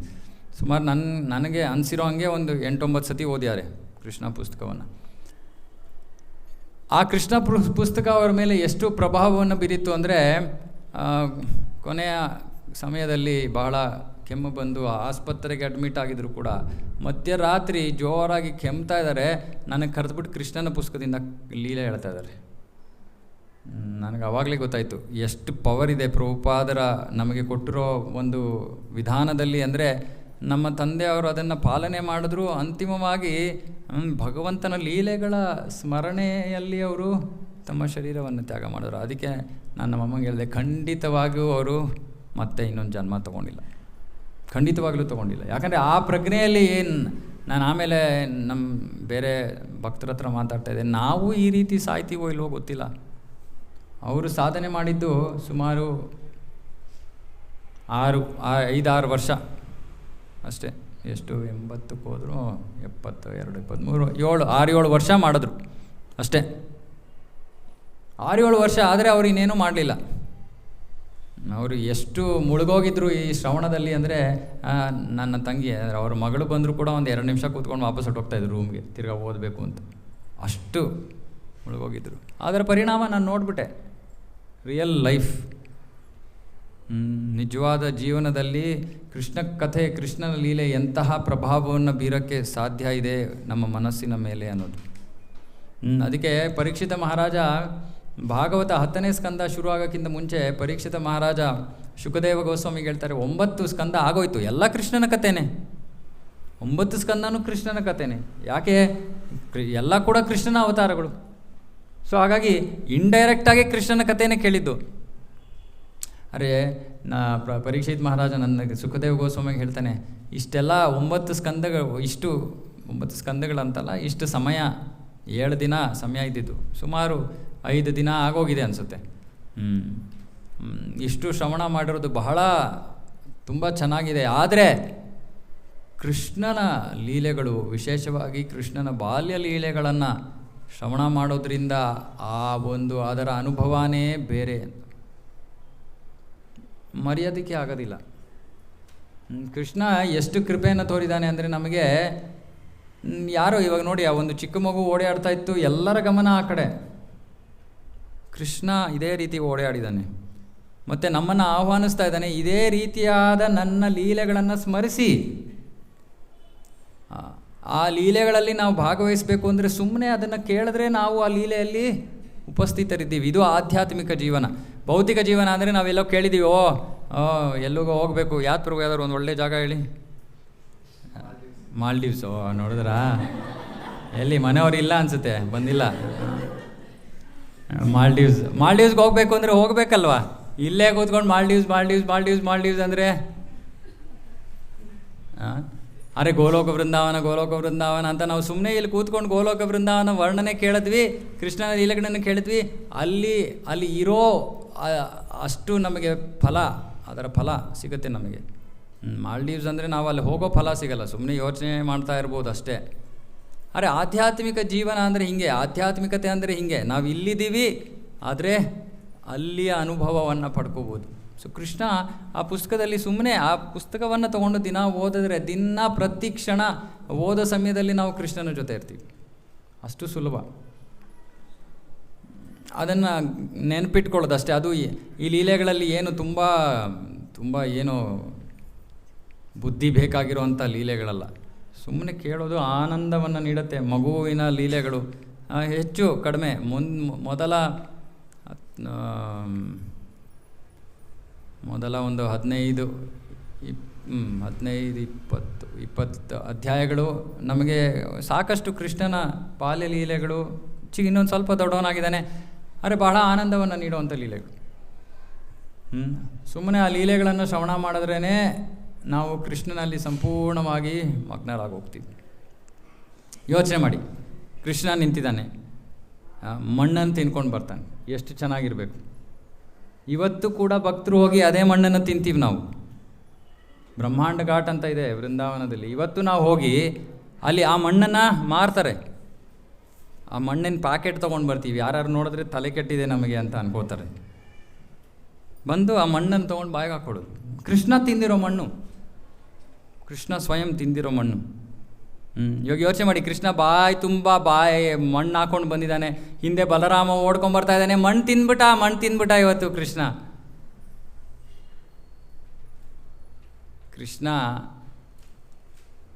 ಯಾವುದನ್ನು ಅಷ್ಟು ಸುಲಭವಾಗಿ ಒಪ್ಕೊಳ್ಳೋವನಲ್ಲ, ಸಿಕ್ಕಾಕೊಳ್ಳೋವನಲ್ಲ. ಅಮ್ಮ ಕೇಳ್ತಾಳೆ, ಮಣ್ಣು ತಿಂದ್ಯಾ ನೀನು ಕೃಷ್ಣ? ಇಲ್ಲ ಖಂಡಿತ ಇಲ್ಲ. ಮಣ್ಣು ತಿಂತಾರೆ ಯಾರಾದರೂ? ಮತ್ತೆ ಅಣ್ಣನ ಎಲ್ಲದಕ್ಕೂ ಒಂದು ಕತೆ ಕಟ್ತಾನೆ ಕೃಷ್ಣ. ಇವತ್ತು ನನ್ನ ಬೇರೆ ಸ್ನೇಹಿತರ ಜೊತೆ ಸೇರಿಕೊಂಡು ನನಗೆ ಬಹಳ ತೊಂದರೆ ಏನೋ ಹೇಳ್ತಾನೆ, ನನಗೂ ಅವನಿಗೂ ಜಗಳ ಆಯಿತು, ಅದಕ್ಕೆ ಅವನು ಸುಮ್ಮನೆ ನನ್ನ ಮೇಲೆ ಏನೋ ಕತೆ ಕಟ್ತಾ ಇದ್ದಾನೆ. ಯಶೋಧ ಹೇಳ್ತಾಳೆ, ಹೌದಾ, ಸುಮ್ಮನೆ ಕತೆ ಕಟ್ತಾ ಇದ್ದಾನ? ಸರಿ ನೋಡೋಣ, ನೀನು ತಿಂದಿದೆಯೋ ಇಲ್ವೋ ಅಂದರೆ ಹೇಗೆ ಗೊತ್ತಾಗತ್ತೆ ನನಗೆ? ಬಾಯಿ ತೆಗಿತಾನೆ. ಏನು ಕಾಣುತ್ತೆ ಯಶೋಧೆಗೆ?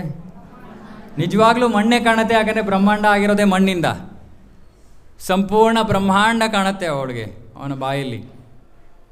ಆಮೇಲೆ ಆ ಬ್ರಹ್ಮಾಂಡದಲ್ಲಿ ತಿರ್ಗಾ ಒಳಗೆ ಹೋಗ್ತಾ ಇದ್ದಾರೆ.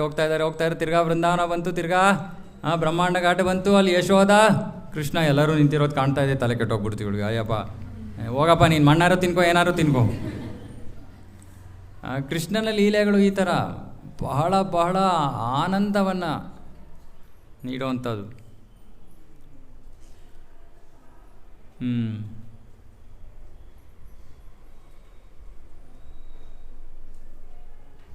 ಶಕಟಾಸುರ ತೃಣವರ್ತ ಬಹಳ. ಶಕಟಾಸುರ ಅಂತೂ ಈಗ 3 ತಿಂಗಳು ಮಗು ಕೃಷ್ಣ. ಉತ್ಥಾನ ಅಂತ ಒಂದು ಸಂಸ್ಕಾರ ಇದೆ. ಉತ್ಥಾನ ಅಂದರೆ ಮಗು ದಬಾಕೊಂತು ಅಂತ, ಉಳ್ಟ್ಕೊಂತು, ಅದಕ್ಕೆ ಒಂದು ಸಂಸ್ಕಾರ ಇದೆ. ಯಶೋಧ ಮಾತಾ ಸಂಸ್ಕಾರವನ್ನು ಮಾಡ್ತಾ ಇದ್ದಾಳೆ ಮನೆಯಲ್ಲಿ. ಬಹಳ ಎಲ್ಲರೂ ಗೆಸ್ಟ್ ಎಲ್ಲ ಬಂದಿದ್ದಾರೆ. ಯಶೋಧ ಏನು ಮಾಡ್ತಾಳೆ, ಮಗುವನ್ನು ಒಂದು ಗಾಡಿ, ಎತ್ತಿನ ಗಾಡಿ ಇದೆ, ಆ ಗಾಡಿಯ ಕೆಳಗಡೆ ಮಲಗಿಸಿ ಹೋಗ್ತಾಳೆ.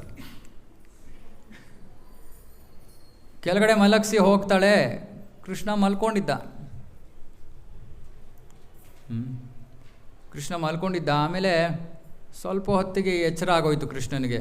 ಎಚ್ಚರ ಆಗಿ ಹೊಟ್ಟೆ ಹಸಿತಾ ಇದೆ. ಇನ್ನು ಚಿಕ್ಕ ಮಗು, ಏನು ಮಾತಾಡೋಕ್ಕೆ ಇನ್ನೂ ಬರೋದಿಲ್ಲ. ಅಳಕ್ಕೆ ಶುರು ಮಾಡ್ದ ಕೃಷ್ಣ. ಹಾಲು ಬೇಕು ಅಂತ ಅಳಕ್ಕೆ ಶುರು ಮಾಡ್ದ. ಅರೆ ಕೃಷ್ಣ ಅಳ್ತಾ ಇದ್ದಾನೆ, ಅಲ್ಲಿ ಅಷ್ಟೊಂದು ಜನ, ಈ ಕಡೆ ವೇದ ಮಂತ್ರಗಳು, ಇನ್ನೊಂದು ಕಡೆ ಇನ್ನೊಂದೇನೋ ವಾದ್ಯಗಳು, ಅದು ಇದು. ಯಶೋದೆಗೆ ಕೇಳಲಿಲ್ಲ. ಯಶೋದೆಗೆ ಕೃಷ್ಣನ ಅಳು ಕೇಳಲಿಲ್ಲ. ಕೃಷ್ಣ ನೋಡ್ತಾ ಇದ್ದಾನೆ, ಅಮ್ಮ ನೋಡ್ತಾನೆ ಇಲ್ವಲ್ಲ ಈ ಕಡೆ, ಏನು ಮಾಡಬೇಕು? ಅವಳು ಗಮನ ಸೆಳಿಬೇಕಲ್ಲ ಈ ಕಡೆ. ನೋಡ್ತಾನೆ ಮೇಲೆ ಏನೋ ಈ ಗಾಡಿ ಇದೆ, ಒಂದು ಎತ್ತಿನ ಗಾಡಿ ಇದೆ. ಅದರಲ್ಲಿ ನೋಡ್ತಾನೆ, ಕಾಣುತ್ತೆ, ಓ ಅಸುರ ಬೇರೆ ಇದ್ದಾನಿಲ್ಲಿ. ಆ ಗಾಡಿಯಲ್ಲಿ ಪ್ರವೇಶ ಮಾಡಿಬಿಟ್ಟಿದ್ದಾನೆ ಆ ಅಸುರ, ಶಕಟಾಸುರ. ಸೊ ಕೃಷ್ಣ ನೋಡ್ತಾ ಇದ್ದಾನೆ, ಅಮ್ಮನ್ನು ಕರಿಬೇಕು, ಇವನನ್ನು ಕೊಲ್ಲಬೇಕು. Okay, easy. ಕೃಷ್ಣ ಏನು ಬೇಕಾದಷ್ಟು ಸಾಧಿಸ್ತಾನೆ ಒಂದೇ ಕೆಲಸ ಮಾಡಿ. ಸೊ ಅಷ್ಟರೊಳಗೆ ಎಲ್ಲ ಬೇರೆ ಪುಟ್ಟ ಮಕ್ಕಳೆಲ್ಲ ನಿಂತಿದೆ. ಪುಟ್ಟ ಮಕ್ಕಳು ಅಂದರೆ ಚಿಕ್ಕ ಮಕ್ಕಳಿದ್ರೆ ಅದಕ್ಕಿಂತ ಸ್ವಲ್ಪ ದೊಡ್ಡವರು ಜೊತೆಗೆ ನಿಂತಿರ್ತಾರಲ್ಲ, ಆಟ ಗೀಟ ಆಡ್ಸೋದಕ್ಕೆ ಮಾಡೋದಕ್ಕೆ. ಸೊ ಇವರೆಲ್ಲ ನಿಂತ್ಕೊಂಡು ನೋಡ್ತಾ ಇದ್ದಾರೆ ಅಲ್ಲಿ ಕೃಷ್ಣ ಏನು ಮಾಡ್ತಾ ಇದ್ದಾನೆ ಅಂತ. ಯಾಕಂದರೆ ಕೃಷ್ಣ ಅದ್ಭುತವಾದ ಸುಂದರಾಂಗ. ಅವನು ನೋಡ್ತಾ ನಿಂತಿದ್ರೆ ಹಂಗೇ ನೋಡ್ತಾನೇ ನಿಂತಿರಬೇಕು ಅಂತ ಅನ್ನಿಸ್ತಾ ಇತ್ತು. ಮುಂದಿನ ವಾರ ಇನ್ನೂ ಅದ್ಭುತವಾದ ಲೀಲೆಗಳು ಅದರ ಶ್ರವಣ ಮಾಡೋಣ. ಸೊ ಹಾಗಾಗಿ ಆ ಹುಡುಗರೆಲ್ಲ ಮಕ್ಕಳೆಲ್ಲ ಅಲ್ಲೇ ನಿಂತ್ಕೊಂಡು ನೋಡ್ತಾ ಇದ್ದಾರೆ ಕೃಷ್ಣ ಏನು ಮಾಡಿದ್ರು.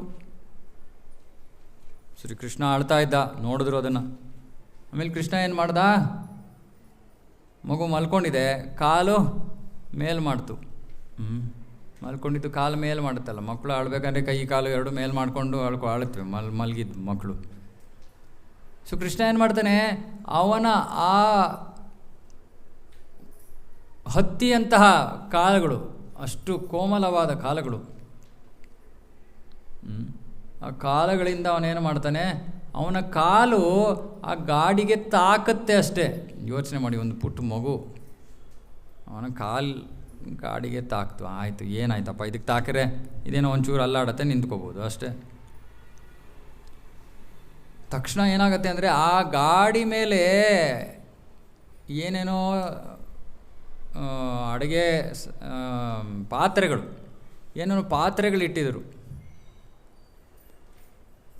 ಸೊ ಅವನ ಕಾಲಿನ ಸ್ಪರ್ಶದಿಂದ ಏನಾಯಿತು, ಚಕ್ರ ಬಿಚ್ಚೋಗ್ಬಿಟ್ಟು ಆ ಗಾಡಿ ಕೆಳಗಡೆ ಕುಸಿದು ಬಿದ್ದು ಅದರ ಮೇಲಿದ್ದಂತಹ ಎಲ್ಲ ಪಾತ್ರೆಗಳೆಲ್ಲ ಬಿದ್ದು ಜೋರಾಗಿ ಶಬ್ದ. ಸರಿ, ಯಶೋದ ಎಲ್ಲೋ ದೂರದಲ್ಲಿದ್ಲು, ದೊಡ್ಡ ಮನೆ ದೂರದಲ್ಲಿ, ಇಷ್ಟು ಜೋರಾಗಿ ಶಬ್ದ ಬರ್ತಾ ಇದೆಯಲ್ಲ ಅಂದ್ಬಿಟ್ಟು ಎಲ್ಲ ಓಡಿ ಬರ್ತಾರೆ. ಯಶೋದೆನೂ ಓಡಿ ಬರ್ತಾಳೆ. ನೋಡಿದ್ರೆ ಮಗು ಕೃಷ್ಣ ಅಲ್ಲೇ ಮಲಗಿದೆ. ಅರೆ ಯಾವ ಗಾಡಿಯ ಕೆಳಗಡೆ ಮಲಗಿದ್ನೋ ಆ ಗಾಡಿ ಪೂರ್ತಿ ಎಲ್ಲ ಅಸ್ತವ್ಯಸ್ತವಾಗಿ ಬಿದ್ದಿದೆ, ಪಾತ್ರೆಗಳೆಲ್ಲ ನೆಲದ ಮೇಲೆ ಬಿದ್ದಿವೆ. ಎಲ್ಲರಿಗೂ ಆಶ್ಚರ್ಯ, ಇದೇನಾಯಿತು? ಅದು ಈ ಒಂದು ಗಾಡಿ ಅವರ ಮನೆಯಲ್ಲಿ ಬಹಳ ವರ್ಷಗಳಿಂದ ಇದ್ದಿದ್ದಂಥದ್ದು.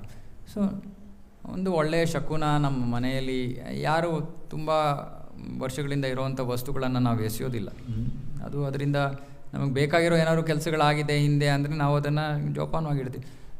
ಆಶ್ಚರ್ಯ, ಇದೇನಿದು ಇಂತಹ ಮಂಗಳಕರವಾದ ದಿನ, ಇದು ನಮಗೆ ಬಹಳ ಶುಭವನ್ನು ನೀಡಿರುವಂತಹ ಗಾಡಿ, ಇವತ್ತು ಗಾಡಿ ಯಾಕೆ ಹಿಂಗೆ ಮುರಿದು ಬಿದ್ದಿದೆ, ಈ ಪಾತ್ರೆಗಳೆಲ್ಲ ಮುರಿದು ಬಿದ್ದಿದೆ.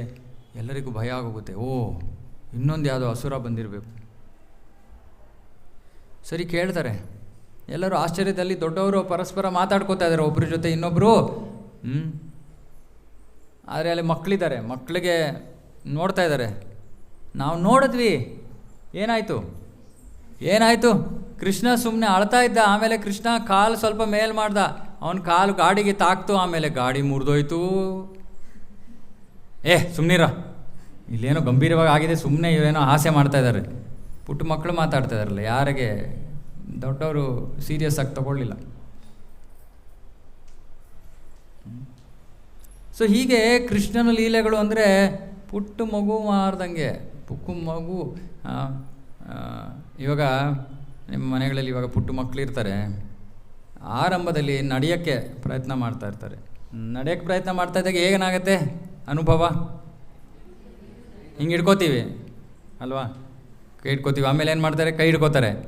ಆಮೇಲೆ ಹೇಳ್ತಾರೆ, ಕೈ ಈ ಕಡೆ ಎಳೆದ್ಬಿಟ್ರೆ ಧಬಕ್ ಅಂತ ಬೀಳ್ತಾರೆ. ಅದು ಇವತ್ತು ಡೈಪರ್ ಬೇರೆ ಇರುತ್ತೆ, ಶಬ್ದ ಬರುತ್ತೆ ತಬಕ್ ಅಂತ. ಸೊ ಕೃಷ್ಣ ಈ ಥರ ಲೀಲೆಗಳನ್ನು ಮಾಡಿ, ಡೈಪರ್ ಇರಲಿಲ್ಲ ಬಟ್ ಇಂತಹ ಲೀಲೆಗಳು. ಸೊ ಅದಕ್ಕೆ ಅದ್ಭುತ ಕೃಷ್ಣ ಅಂತ ಒಂದು ಅಧ್ಯಾಯ ಇದೆ, ನಮ್ಮ ಅದ್ಭುತ ಕೃಷ್ಣ. ಕೃಷ್ಣ ಒಬ್ಬ ಸಾಮಾನ್ಯ ಮಾನವನ ಮಗು ಯಾವ ತರಹದ ಒಂದು ಚಟುವಟಿಕೆಗಳಿರುತ್ತೋ ಅದೇ ರೀತಿ ಎಲ್ಲ ಚಟುವಟಿಕೆಗಳನ್ನು ಕೃಷ್ಣ ತನ್ನ ಬಾಲ್ಯದಲ್ಲಿ ಮಾಡಿದ್ದಾನೆ. ಅದಕ್ಕೆ ಆ ಬಾಲ್ಯ ಲೀಲೆಗಳನ್ನು ನಾವು ಕೇಳಿದಾಗ ನಮಗೆ ಬಹಳ ಕೃಷ್ಣನಿಂದ ಆಕರ್ಷಿತರಾಗಿ ಹೋಗ್ತೀವಿ ನಾವು. ಇನ್ನೂ ಎಷ್ಟು ಬೇಕಾದಷ್ಟಿದೆ. ಒಂದು ಸತಿ ನಂದ ಮಹಾರಾಜ ಬಂದ್ಬಿಟ್ಟು ಚಪ್ಪಲಿಯನ್ನು ತೊಗೊಂಡು ಬಾ ಅಂತಾರೆ. ತಮ್ಮ ಚಪ್ಪಲಿ ಏನು ಎಷ್ಟು ಭಾರ ಇರುತ್ತೆ? ಕೃಷ್ಣನಿಗೆ ಚಪ್ಪಲಿ ಎತ್ತೋದಕ್ಕೆ ಕಷ್ಟನ?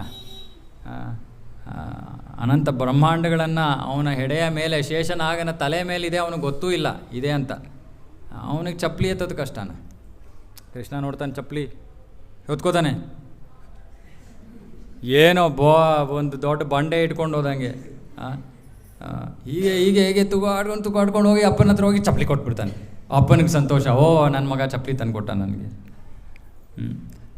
ಹೀಗೆ ಎಷ್ಟೊಂದು ಬಹಳ ಸಾಮಾನ್ಯ ಮಕ್ಕಳು ಮಾಡುವಂತಹ ಲೀಲೆಗಳನ್ನು ಮಾಡಿದ್ದಾನೆ. ಅದಕ್ಕೆ ಕೃಷ್ಣನ ಲೀಲೆಗಳನ್ನು ಕೇಳಿದಾಗ ನಮಗೆ ನಿಜವಾಗಲೂ ನಮ್ಮ ಮನಸ್ಸಿಗೆ ಏನು ಬರುತ್ತೆ ಅಂದರೆ ಕೃಷ್ಣ ದೇವರು ಅನ್ನೋ ಯೋಚನೆ ಬರೋದೇ ಇಲ್ಲ. ಅದಕ್ಕೆ ಕೃಷ್ಣನ ಭಕ್ತಿ ವಿಶೇಷವಾದದ್ದು. ಯಾಕಂದರೆ ಕೃಷ್ಣನ ಜೊತೆಗೆ ಅವನ ಸ್ನೇಹಿತರೆಲ್ಲ ಇರ್ತಾರೆ. ಒಂದು ಸತಿ ಏನಾಗುತ್ತೆ, ಕಾಡ್ಗಿಚ್ಚಿನಲ್ಲಿ ಮಧ್ಯ ಸಿಕ್ಕಾಕೊಂಡು ಬಿಟ್ಟಿದ್ದಾರೆ. ಬ್ರಜವಾಸಿಗಳು ಅಂದರೆ ಅವರ ಜೀವನದಲ್ಲಿ ಕಷ್ಟ ಬಂದ ತಕ್ಷಣ ಯಾವ ಹೆಸರು ಬರುತ್ತೆ ಅವ್ರ ಬಾಯಿಂದ? ಕೃಷ್ಣ ಅಷ್ಟೇ, ಇನ್ನೇನು ಹೇಳ್ಬೇಕಲ್ಲ ಮುಂದೆ. ಕೃಷ್ಣ ಅಲ್ಲೇ ಇದ್ದಾನೆ ಜೊತೆಗೆ. ನೋಡ್ದ, ಅಯ್ಯೋ ಪಾಪ ಇಷ್ಟೊಂದು ನೋವು ಅನುಭವಿಸ್ತಾ ಇದ್ದಾರಲ್ಲ, ತುಂಬ ಆತಂಕದಲ್ಲಿ ಮುಳುಗೋಗಿದ್ದಾರೆ ನನ್ನ ಭಕ್ತರು. ಕೃಷ್ಣ ಏನು ಮಾಡ್ತಾನೆ? ಏನು ಚಿಂತೆ ಮಾಡಬೇಡಿ, ಸುಮ್ಮನೆ ಕಣ್ಮುಚ್ಕೊಂಡು ತಲೆ ಕೆಳಗಡೆ ಮಾಡಿಕೊಂಡು ನೆಲದ ಮೇಲೆ ಮಲ್ಕೊಂಡ್ಬಿಡಿ, ಹಿಂಗೆ ದಬಾಕೊಡಿ ಅಷ್ಟೇ. ದಬಾಕೊಂಡ್ರು ನೆಕ್ಸ್ಟ್ ಮೂಮೆಂಟ್ ನೋಡ್ತಾರೆ, ಕಾಡಗಿಚ್ಚು ಇಲ್ಲ, ಏನೂ ಇಲ್ಲ. ಸೊ ಕೃಷ್ಣ ತನ್ನ ಭಕ್ತರನ್ನು ಈ ರೀತಿ ಅವನು ಬಹಳ ಪ್ರೀತಿಯನ್ನು ತೋರೋವನು. ಇವಾಗ ನಾವು ಅನ್ಕೋಬೋದು, ಹೌದು ಅಲ್ಲಿ ಗೋಲೋಕದಲ್ಲಿರೋರೆಲ್ಲ ಬಹಳ ಶ್ರೇಷ್ಠ ಭಕ್ತರು ಇರಬೇಕು, ಅದಕ್ಕೆ ಕೃಷ್ಣ ಅಷ್ಟೊಂದು ಪ್ರೀತಿ ತೋರ್ತಾ ಇದ್ದಾನೆ. ಯಾಕೆ ಗೋಲೋಕದಲ್ಲಿ ಮಾತ್ರ, ಯಾಕೆ ಭೂಲೋಕದಲ್ಲೂ ಭಗವಂತ ಇರೋ ಭಕ್ತರಿಗೆ ಕೃಪೆ ತೋರ್ತಾನೆ? ಕೃಷ್ಣ ಯಾವ ಭೇದ ಭಾವವನ್ನು ಮಾಡೋದಿಲ್ಲ. ಓ ಇವರು ಆಧ್ಯಾತ್ಮಿಕ ಜಗತ್ತಿನಲ್ಲಿರೋರು, ಹಾಗಾಗಿ ನಾನು ಅವ್ರಿಗೆ ಸ್ಪೆಷಲ್ ಟ್ರೀಟ್ಮೆಂಟ್ ಕೊಡ್ತೀನಿ, ಇಲ್ಲ. ಕೃಷ್ಣನಿಗೆ ಭಕ್ತರು ಎಲ್ಲಿದ್ದರೂ ಭಕ್ತರು. ಅದಕ್ಕೆ ಕೃಷ್ಣನ ಭಕ್ತಿ ವಿಶೇಷವಾದದ್ದು. ಕೃಷ್ಣ ಇದನ್ನು ಬಯಸ್ತಾನೆ, ಇಂತಹ ಲೀಲೆಗಳನ್ನು, ಇಂಥ ವ್ಯವಹಾರಗಳು ಕೃಷ್ಣನಿಗೆ ಆನಂದವನ್ನು ನೀಡುವಂಥದ್ದು.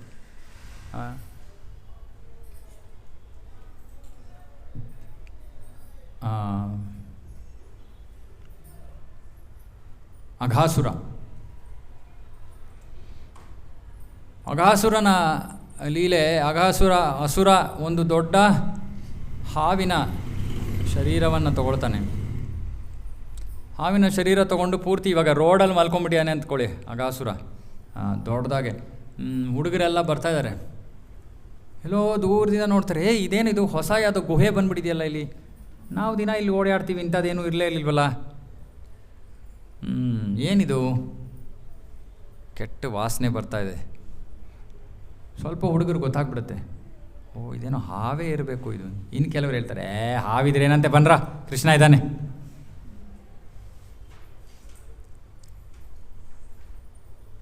ಏನಾದರೂ ಅಸುರ ಇದ್ರೂ ಕೂಡ ಕೃಷ್ಣ ಕೊಂದುಬಿಡ್ತಾನೆ, ನಮಗೇನಂತೆ, ಹೋಗೋಣ ನಡೀರಿ ನೋಡೋಣ ಏನು ಅಂತ.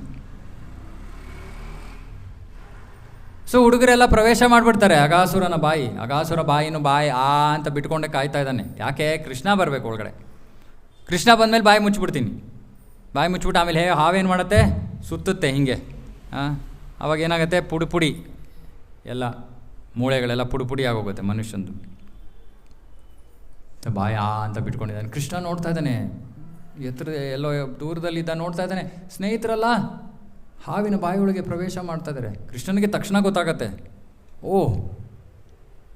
ಅಘಾಸುರ. ಕೃಷ್ಣ ಕೂಗ್ತಾನೆ, ಸ್ನೇಹಿತರೆ ಹೋಗಬೇಡಿ ಒಳಗಡೆ. ಹೊಟ್ಟೋಗಿದ್ದಾರೆ. ಕೃಷ್ಣನಿಗೆ ತಾನು ಭಗವಂತ ಅಂತಲೂ ಮರ್ತೋಗ್ಬಿಡುತ್ತೆ. ಪ್ರೀತಿಯ ವಿನಿಮಯದಲ್ಲಿ ಇವಾಗ ಪ್ರತಿ ಕ್ಷಣ ನರೇಂದ್ರ ಮೋದಿ ಮನೆಗೆ ಹೋಗಿ, ನೀನು ನರೇಂದ್ರ ಮೋದಿ ಅಪ್ಪ, ನೀನು ಪ್ರೈಮ್ ಮಿನಿಸ್ಟ್ರು ಅಂತ ಇದ್ರು. ಅವನು ಹೇಳ್ತಾ, ಸಾಕು ನಿಲ್ಸಪ್ಪ, ನಾನು ಮನೇಲಿದ್ದೀನಿ. ಸೊ ಕೃಷ್ಣನಿಗೆ ತಾನು ದೇವರು ಅಂತ ಜ್ಞಾಪಿಸ್ಕೊಳ್ಳೋ ಅವಶ್ಯಕತೆ ಇಲ್ಲ ಅವನಿಗೆ. ಅವನನ್ನು ಸಹಜವಾಗಿ ಮನೇಲಿದ್ದಾನೆ, ಅವನ ಸ್ನೇಹಿತರು, ಅವನ ಅಪ್ಪ ಅಮ್ಮ, ಅವನ ಪ್ರೇಯಸಿಯರು, ಅವನ ಪಾಡಿಗೆ ಅವನು ಆರಾಮಾಗಿ ಮಜಾ ಮಾಡ್ತಾ ಇದ್ದಾನೆ. ಆದರೆ ಒಂದೊಂದು ಸತಿ ಜ್ಞಾಪಕ ಮಾಡ್ಕೋಬೇಕಾತ ಅವನಿಗೆ ಇಂಥ ಸನ್ನಿವೇಶದಲ್ಲಿ. ಆದರೆ ಅವನಿಗೆ ಸಹಜವಾಗಿ ಜ್ಞಾಪಕ ಬರೋದೇ ಇಲ್ಲ. ಅಯ್ಯೋ ನನ್ನ ಸ್ನೇಹಿತರು ಏನಾಯಿತು, ಅವ್ರು ಏನು ಗತಿ ಆಗತ್ತೆ ಇವಾಗ, ಅವರು ಹಾವಿನ ಬಾಯೊಳಗೆ ಕೊಟ್ಟೋದ್ರಲ್ಲ. ತಕ್ಷಣ ಲೀಲಾಶಕ್ತಿ, ಕೃಷ್ಣ ದೇವೋತ್ತಮ ಪರಮಪುರುಷ, ತಕ್ಷಣ ಹೌದು. ಒಂದು ಕ್ಷಣಕ್ಕೆ ಕೃಷ್ಣ ದಿಗ್ಭ್ರಮಿತನಾಗಿ ಹೋಗ್ತಾನಂತೆ. ಯಾಕೆ? ಅದು ಪ್ರೀತಿ. ಯಾಕೆ ನಾ ಇದನ್ನು ಹೇಳ್ತಾ ಇದ್ದೀನಿ, ಕೃಷ್ಣನಿಗೆ ಆ ಲೀಲೆಗಳಲ್ಲಿ ಅವನು ಎಷ್ಟು ಮುಳುಗಿ ಹೋಗ್ಬಿಡ್ತಾನೆ, ಮಗ್ನನಾಗಿ ಹೋಗ್ತಾನೆ. ಯಾಕಂದರೆ ಪ್ರೀತಿಯ ವಿನಿಮಯ. ನಮಗೆ ಬೇಕಾಗಿರೋರು ಆ ಪಾಯದಲ್ಲಿದ್ದಾರೆ ಅಂದರೆ ನಮಗೆ ಹೇಗೆ ಅದರಲ್ಲಿ ನಾವು ಮುಳುಗೋಗ್ತೀವಿ ಆ ಸನ್ನಿವೇಶದಲ್ಲಿ, ಅದನ್ನು ಕೃಷ್ಣ ತೋರಿಸ್ತಾ ಇದೆ. ಅದಕ್ಕೆ ಆಚಾರ್ಯರು ಹೇಳ್ತಾರೆ, ಈ ಭೌತಿಕ ಸಂಬಂಧಗಳಲ್ಲಿ ನಾವು ಮುಳುಗೋಗ್ಬಿಡ್ತಾ ಇದ್ದೀವಿ. ಆ ಭೌತಿಕ ಸಂಬಂಧಗಳು ಇವತ್ತಲ್ಲ ನಾಳೆ ಕಡ್ದೋಗುವಂಥವು. ಅದೇ ನಾವು ಕೃಷ್ಣನಿಗೆ ಅದೇ ಪ್ರೀತಿಯನ್ನು ತೋರಿದ್ರೆ ಆ ಪ್ರೀತಿ ಯಾವತ್ತೂ ಕಮ್ಮಿ ಆಗಲ್ಲ, ಆ ಸಂಬಂಧ ಯಾವತ್ತೂ ಹಾಳಾಗೋದಿಲ್ಲ, ಅದರಿಂದ ಯಾವತ್ತೂ ನಮಗೆ ದುಃಖ ಬರಲ್ಲ. ಇದು ಕೃಷ್ಣನ ಭಕ್ತಿ. ಕೃಷ್ಣನ ಭಕ್ತಿಯಿಂದ ಯಾವ ಭಕ್ತರಿಗೂ ಯಾವತ್ತೂ ದುಃಖ ಬರಲ್ಲ. ನಮಗಂಗೆ ಅನ್ನಿಸ್ಬೋದು ಅಷ್ಟೇ. ಕೃಷ್ಣ ಅಘಾಸುರ, ಪೂತನ ಇಂಥವ್ರಿಗೆ ಇಷ್ಟು ವಿಶೇಷವಾದ ಕೃಪೆಯನ್ನು ಕೊಟ್ಟಿರುವಂತಹ ಭಗವಂತ ಅಷ್ಟು ಭಕ್ತರೆಡೆಗೆ ಅಷ್ಟು ಪ್ರೀತಿಯನ್ನು ತೋರೋನು. ಅವನು ಯಾಕೆ ನಮಗೆ ಏನಾದರೂ ನಷ್ಟವನ್ನು ಮಾಡೋಕ್ಕೆ ಇಷ್ಟಪಡ್ತಾನೆ? ಖಂಡಿತ ಇಲ್ಲ. ಕೃಷ್ಣ ವರಾಹ ಸ್ವಾಮಿ. ವರಾಹ ಅಂದರೆ ಯಾವುದು ಪ್ರಾಣಿ? ಹಂದಿಗೆ ನೀವೇನಾದರೂ ತುಂಬ ಮರ್ಯಾದೆಯಿಂದ ಮಾತಾಡ್ತೀರಾ? ಹಂದಿ ಬನ್ನಿ ಕೂತ್ಕೊಳ್ಳಿ, ತುಪ್ಪದಿಂದ ಮಾಡಿರುವಂಥ ಪದಾರ್ಥಗಳು ಕೊಡ್ತೀವಿ ತಗೊಳ್ಳಿ. ಸೊ ಭಗವಂತ ಹಂದಿಯ ರೂಪವನ್ನು ತಗೊಂಡಾಗ ಹಿರಣ್ಯಾಕ್ಷ ಅಸುರ ಭಾಳ ಕೆಟ್ಟದಾಗಿ ಮಾತಾಡ್ತಾನೆ ಭಗವಂತನ ಬಗ್ಗೆ. ಹಂದಿ ರೂಪವನ್ನು ತೊಗೊಂಡಿದ್ಯಾ ನೀನು ಅಂತ, ಈ ರೀತಿ ಒಂಥರ ಕೇವಲವಾಗಿ. ಭಾಗವತದಲ್ಲಿ ಅದಕ್ಕೆ ಹೇಳ್ತಾರೆ, ಭಗವಂತನಿಗೆ ಅವಾಗ ನೋವಾಯ್ತಂತೆ. ಏನಾಯಿತು? ಭಗವಂತನಿಗೆ ನೋವಾಯಿತು. ಯಾಕೆ? ಅವನು ಯಾಕೆ ಇಷ್ಟು ಕೆಟ್ಟದಾಗಿ ಮಾತಾಡ್ತಾ ಇದ್ದಾನೆ? ಅವನು ಅಸುರನೇ. ಆದರೂ ಕೂಡ ಭಗವಂತ ಒಬ್ಬ ಪುರುಷ, ಅವನಿಗೆ ಪ್ರೀತಿಯ ಸಂಬಂಧಗಳು ಬೇಕು. ಆ ಪ್ರೀತಿಯನ್ನು ಯಾರು ಕೊಡ್ತಾರೋ ಪ್ರಾಮಾಣಿಕತೆಯಿಂದ, ಅವನು ಅವರಿಗೆ ಮಾರು ಹೋಗ್ಬಿಡ್ತಾನೆ. ಅದಕ್ಕೆ ಶಾಸ್ತ್ರದಲ್ಲಿ ಹೇಳ್ತಾರೆ, ಕೃಷ್ಣ ಮುಕ್ತಿಯನ್ನು ಕೊಟ್ಬಿಡ್ತಾನೆ, ಭಕ್ತಿಯನ್ನು ಕೊಡಲ್ಲ. ಭಕ್ತಿಯನ್ನು ಕೊಟ್ಟರೆ sold out Krishna. Sold out. ಆ ಭಕ್ತ ಅವನನ್ನು ಮಾರ್ಬಿಡ್ಬೋದು. ಭಗವಂತನನ್ನು ಮಾರಿದ್ರೆ ಭಗವಂತ ಹೋಗಿ ನಿಂತ್ಕೋತಾನೆ. ಆಯ್ತು ಮಾರ್ಬಿಟ್ಟಿಯೇನಪ್ಪ, ಆಯ್ತು ಯಾರು ಎಲ್ಲಿಗೆ ಹೋಗ್ಬೇಕು ನಾನು? ಇದು ಕೃಷ್ಣ. ನಮಗೆ ಬೇರೆ ಯಾವ ಭಗವಂತನ ರೂಪದಲ್ಲೂ ನಮಗೆ ಅದಕ್ಕೆ ಈ ಮಧುರ ಕೃಷ್ಣನ ಲೀಲೆ ಅಂದರೆ ಮಧುರ. ನಾನಾಗಲೇ ಇದೇ ಸೆಷನ್ನ 2 ಕಡೆ ಮಾಡಿದ್ದೀನಿ ಹೋದ ವಾರ. ಆದರೆ ಈ ಕಥೆಗಳು ಯಾವುದೂ ಬರಲಿಲ್ಲ ನನ್ನಿಂದ. ನಿಮ್ಮ ಭಕ್ತಿ ಇರಬೇಕು, ಭಗವಂತ ಇದೆಲ್ಲ ಮಾತಾಡಿಸ್ತಾ ಇದೆ ನನ್ನಿಂದ. ನನ್ನ ಪ್ಲ್ಯಾನ್ ಏನೋ ಬೇರೆ ಇತ್ತು, ಅವನು ಫುಲ್ ಡೈವರ್ಟ್ ಮಾಡಿಬಿಟ್ಟ ನನ್ನ ಪ್ಲ್ಯಾನು. ಸೊ ಇದು ಕೃಷ್ಣನ ಭಕ್ತಿ. ಕೃಷ್ಣನ ಭಕ್ತಿ ಅಂದರೆ ಇದು. ಅದಕ್ಕೆ ದಯವಿಟ್ಟು ನಮಗೆ ಸಾಧ್ಯವಾಗಿದ್ದರೆ ನಾವೆಲ್ಲರಿಗೂ ಕೃಷ್ಣ ಪುಸ್ತಕವನ್ನು ಕೊಟ್ಬಿಡ್ತಾಯಿದ್ವಿ. ದಯವಿಟ್ಟು ಅದಕ್ಕೆ ಏನು ನಿಜವಾಗಿಯೂ ನಾನು ನಿಜವಾಗ್ಲೂ ಹೇಳೋದು, ಎಲ್ಲರ ಮನೆಯಲ್ಲಿ ಭಾಗವತ ಇರಬೇಕು. ಭಾಗವತ ಮನೆಗೆ ಬಂದಾದಮೇಲೆ ನಾವು ಭಗವಂತನ ಲೋಕಕ್ಕೆ ಹೋಗದೇ ಇರೋಕ್ಕೆ ಸಾಧ್ಯನೇ ಇಲ್ಲ. ಗ್ಯಾರಂಟಿ. ಸುಮ್ಮನೆ ಭಾಗವತ ಮನೇಲಿದ್ದರೆ ನೀವು ಯಥಾರೂಪವಾಗಿ ಹಿಡಿಯೋದನ್ನು ತೆಗಿಬೇಡಿ, ಏನೂ ಸಮಸ್ಯೆ ಇಲ್ಲ. ಕೃಷ್ಣನ ಕೃಪೆ ಕೆಲಸ ಮಾಡುತ್ತೆ. ನೋಡಿ, ನಾನು ಎಷ್ಟು ಒಂದು 4-5 ಲೀಲೆ ಹೇಳೋದನ್ನ ಬೋರ್ ಆಯ್ತಲ್ಲ? ತುಂಬ ಬೋರ್ ಆಯ್ತು. ಎಲ್ಲ ನಿದ್ದೆ ಮಾಡಿ ಆಕಳಿಸಿ ಹೇಳ್ತಾ ಇದ್ದಾರೆ. ಕೃಷ್ಣನ ಕತೆ ಇಂಥ ಅದು. ನಾನು ಮಾತಾಡ್ತಾವ್ರೆ ನೀವು ಆ ಗಡಿಯಾರದ ಕಡೆ ನೋಡೋದು ಇಲ್ಲ. ನೀವು ನಾನು ಇನ್ನೂ 2 ಅವರ್ ಮಾತಾಡ್ತಾಯಿದ್ರು, ನೀವು ಹಿಂಗೆ ಕೂತಿರ್ತಾಯಿದ್ರಿ. ಏನಾದ್ರು ಹೊಟ್ಟೆ ಹಸ್ತಿದ್ರೆ ಸ್ವಲ್ಪ, ಆಮೇಲೆ ಈ ಕಡೆ ಆ ಕಡೆ ನೋಡ್ತಾಯಿದ್ರಿ ಅನ್ನೋ. ಪರೀಕ್ಷಿತ ಮಹಾರಾಜ 7 ದಿನಗಳ ತನಕ ಇದೇ ರೀತಿ ಶ್ರವಣ ಮಾಡ್ತಾ ಕೂತಿಯಾನೆ. ಅವನು ನೀರು ಕುಡ್ತಿಲ್ಲ, ಊಟ ಮಾಡಿಲ್ಲ, ಬ್ರೇಕ್ ತೊಗೊಂಡಿಲ್ಲ 7 ದಿನಗಳವರೆಗೆ. ಆಮೇಲೆ ಅವನು ಹೇಳ್ತಾನೆ ಶುಕದೇವ ಗೋಸ್ವಾಮಿ ಅವರಿಗೆ, ನೀವು ಇಂತಹ ಅಮೃತ ಪ್ರವಾಹ ಮಾಡ್ತಾ ಇದ್ದೀರಾ, ನನಗೆ ಹೇಗೆ ಇನ್ನೇನಾದರೂ ಹೇಗೆ ಜ್ಞಾಪಕ ಬರುತ್ತೆ ನನಗೆ? ಪರೀಕ್ಷಿತ ಮಹಾರಾಜ 7 ದಿನಗಳಲ್ಲಿ ಅವನಿಗೆ ಹಾರೋ ಹಾವು ಪಕ್ಷಿ ಬಂದ್ಬಿಟ್ಟು ಕಚ್ಚಿ ಅವನು ಸಾಯಬೇಕಾಗಿತ್ತು. ಸಾವಿನ ಭಯ ಅಥವಾ ಸಾವಿನ ಯೋಚನೆ ಯಾವುದೂ ಇಲ್ಲ ಪರೀಕ್ಷಿತ ಮಹಾರಾಜನಿಗೆ. ಅಷ್ಟು ಭಾಗವತದಲ್ಲಿ ಮುಳುಗೋಗ್ಬಿಟ್ಟಿದ್ದಾನೆ. ಸೊ ಮುಂದಿನ ವಾರ ನಾವು ಇನ್ನೊಂದು ಸ್ವಲ್ಪ 3 ವಿಶೇಷ ಲೀಲೆಗಳನ್ನು ಒಂದಾದ ಮೇಲೆ ಒಂದು ಶ್ರವಣ ಮಾಡೋಣ. ಒಂದು ದಾಮೋದರ ಲೀಲೆ, ನನಗೆ ಬಹಳ ಪ್ರಿಯವಾದಂತಹ ಲೀಲೆ ದಾಮೋದರ ಲೀಲೆ. ಆಮೇಲೆ